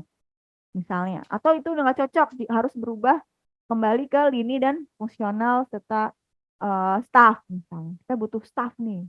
Nggak bisa hanya pimpinannya udah nggak bisa melaksanakan tugas yang klerikal. Gitu. Jadi harus dibuat ada staffnya gitu ya. Jadi bisa berubah. Semakin besar perusahaannya pun strukturnya juga bisa berkembang ya. Dari bidang-bidang itu bisa bertambah. Atau bisa juga menyempit tapi digabung. Tugasnya semakin banyak ya, ada yang seperti itu. Nah, kemudian yang kelima, lini fungsional dan staff. Ini tadi ya, sorry. Yang keenam bentuknya adalah komite. Nah, ini berarti pemegang saham dimasukkan ke dalam struktur organisasi. Kemudian ada dewan pimpinannya atau board of director. Pernah dengar BOD di tempat perusahaannya ya? Baru dengar. Board of director BOD. BOD-nya pada datang semua, direktur keuangan, direktur ini datang. Atau misalnya dia punya banyak cabang. Nah, setiap cabangnya itu punya satu direktur. Misalnya, ya. Nah, di LP3I kan ada Politeknik LP3I Medan, Bandung, masing-masingnya punya direktur. Nah, itu maksudnya adalah dewan pimpinan, dewan direkturnya. Ya, misalnya partai gitu ya, struktur partai. Kalau partai saya inilah nggak mau ikut campur ya. Iya, ada. Ya. Nah, komite ini didirikan biasanya hanya bersifat sementara. Fungsinya untuk apa? Untuk merumuskan kebijakan ke bawahnya, ya, dewan komitenya ini. Dan berkoordinasi tentang kegiatan-kegiatan tertentu, ya. Presiden direktur. Itu maksudnya presiden direktur, bukan presiden Republik Indonesia, ya.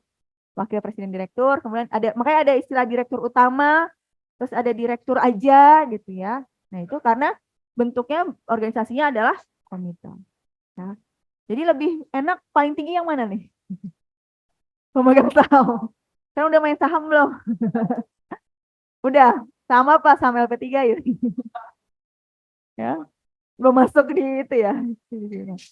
Oke. Nah, ini organisasi. Kenapa? Jadi kita perlu paham organisasinya ini supaya tadi tahu posisinya di mana. Jadi Pak tahu job desk-nya, tahu tugasnya, tahu wewenangnya, tahu atasannya siapa, yang bawahannya siapa gitu ya. Dan nanti yang fasilitas yang bisa didapatkan dari posisi itu apa saja. Gitu. Jadi nanti pekerjaan kantornya bisa tercapai sesuai dengan tujuan dari perusahaan. Gitu. KPI-nya dapat gitu kalau di kantor ya, di pabriknya. Oke, sampai sini ada pertanyaan? Atau ada yang mau sharing tentang struktur organisasi di perusahaannya? Atau ada yang nggak ada? Ya? Kalau di pengacara, kantor pengacara ada nggak struktur organisasinya? Apa? Pengangguran banyak acara. Ya. Struktur organisasinya apa? Ibu, bapak. Kalau jadi menarik nih. Kalau notaris ada nggak struktur organisasinya? Kantor notaris. Ada. Notaris ada nggak? Ada. Dia tetap butuh staf admin. Ada kita alumni dia staf admin di kantor notaris daerah Depok. Jadi dia yang ngurus dan itu kesalahannya strukturnya kayaknya yang pertama, yang lini. Ya, hanya satu. Jadi pimpinannya ya si notarisnya itu. Jadi dia tugasnya merangkap semuanya. Dia yang ngubungin kliennya, dia yang catat perkaranya, dia yang catat jadwal apa persidangannya, apalagi dia tentang ini ya, perceraian, bukan tanah. Jadi ke keluarga ya, bukan pidata apa perdata gitulah istilahnya ya, saya kurang paham. Ya, jadi dia menjadwalkan itu. Dan itu masih manual. Ya, jadi dan saya hebatnya dia bisa bertahan sampai 5 tahun kerja di situ. Ya, berarti kan ya gajinya lumayan emang. Makanya dia bertahan. Ya, bertahan sampai akhirnya kuliah kan, sampai lulus dia masih bekerja di situ. Nah, tapi sayangnya, kalau dia udah kuliah, nah dia bekerjanya masih manual pencatatannya. Padahal kliennya tuh udah banyak.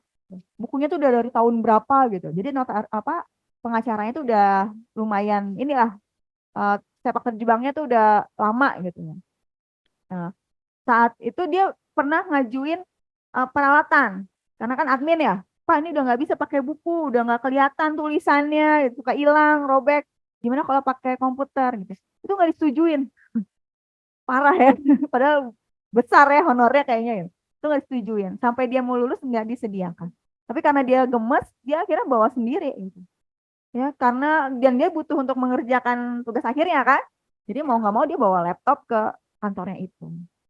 Tapi saya nggak tahu sekarang, mungkin udah disetujui kali ya perlengkapannya ya, karena kan udah sangat maju, udah pakai WhatsApp, udah pakai apa nanti mengajukan apa permohonan jadi pengacaranya. Jadi semua bidang pekerjaan kita tuh pasti ada administrasinya gitu ya. Jadi nanti kalau misalkan yang pekerjaannya teknis sekalipun, nanti kan tugas akhirnya nih berhubungan dengan administrasi. Itu jangan khawatir nggak akan punya ide atau masukan untuk menulis tugas akhirnya. Pasti ada yang berkaitan dengan dokumen. Ya, tadi misalnya yang kontrol barang pasti ada. Pekerjaannya pasti ada pencatatan. Walaupun sedikit, cuman berapa lembar, itu kan udah termasuk pencatatan, kegiatan pencatatan. Oh ya. Oke? Ada lagi yang di Zoom ada pertanyaan? Siapa lagi? Selain Agustina siapa?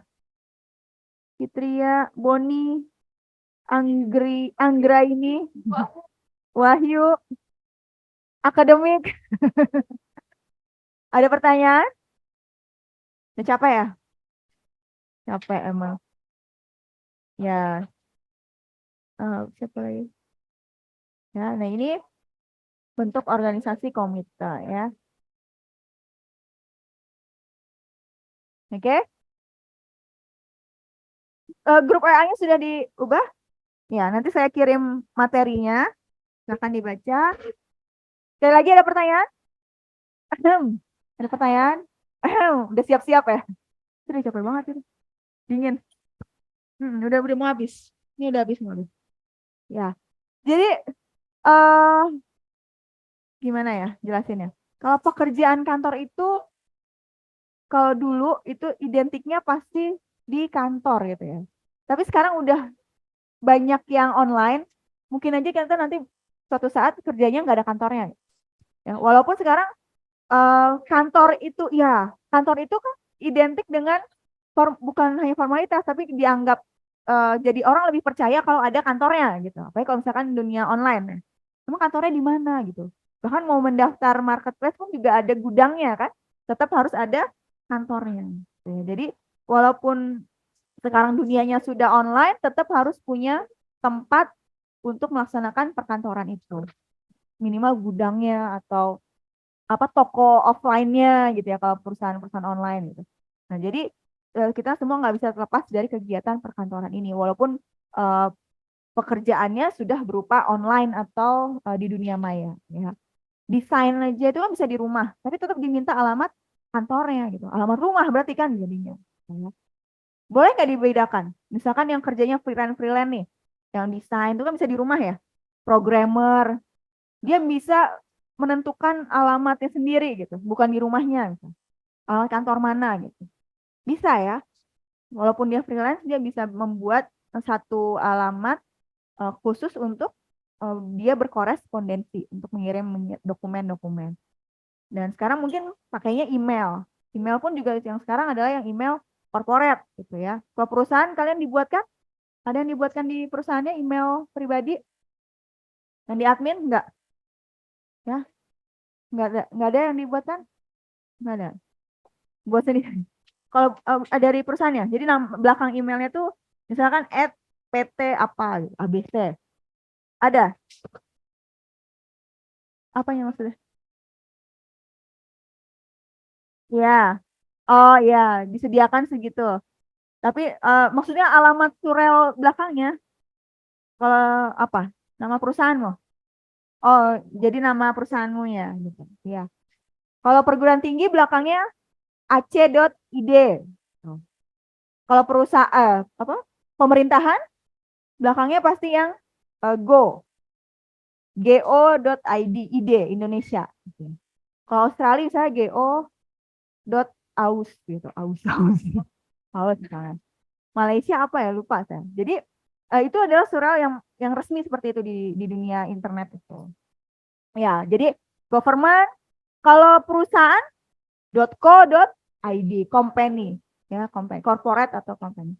Ini kan budak corporate semua ya, yang kerjanya udah kayak jin ya. Harus selesai, diminta sore harus jadi malam. Besok masuk kerja. Nah, bikin candi ya. Ya, selamat menikmati. Saya udah pernah itu ya, nggak mau lagi bikin candi ya. Udah OTW. Jangan. Ya, kecuali kalau dibayar nggak apa-apa. OTW keluar ya. Jadi itu surel. Surel itu juga fasilitas nggak? Disediakan email dari perusahaan. Ya, fasilitas. Jadi biar terpisahkan mana yang pekerjaan, mana yang pribadi. Ya, ya, ya. Kenapa? Surel ya, email. Oke, baik. Mungkin itu aja untuk hari ini. Ini cukup cepat karena sebenarnya saya pengen kalian diskusiin ini. Saya udah capek ya.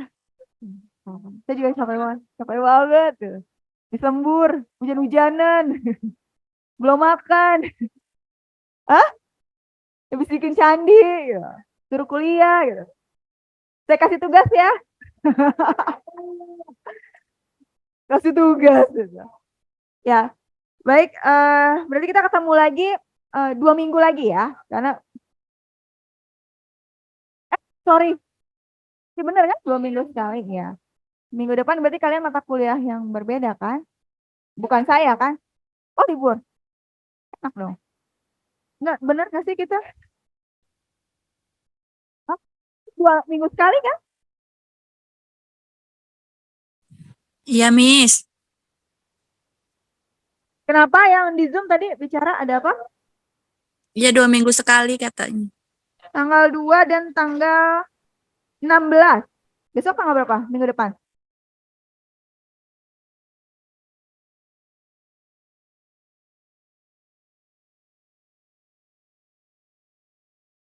(16) ya. Ya, kita ketemu lagi tanggal 16 ya. 2 sesi lagi. Oke? Baik, terima kasih sudah hadir, sudah aktif mendengarkan, menyimak materi hari ini. Kita lanjutkan lagi minggu pertemuan berikutnya dengan materi yang lebih menarik dan mungkin ada beberapa yang praktek sedikit ya. Prakteknya pasti dokumen. Tapi saya ada beberapa yang misalnya tadi membuat surat gitu ya. Saya pengen coba di lab, jadi nggak ditulis tangan. Jadi membiasakan menggunakan perlengkapan kantor. Tapi nanti kita lihat bisa nggak dipakai labnya. Khawatirnya bentrok dengan kelas yang lain. Ya, gitu ya. Nanti kita lihat diskusinya. Oke? Terima kasih. Cukup sekian. Sampai ketemu lagi. Kurang lebihnya mohon maaf. Wassalamualaikum warahmatullahi wabarakatuh.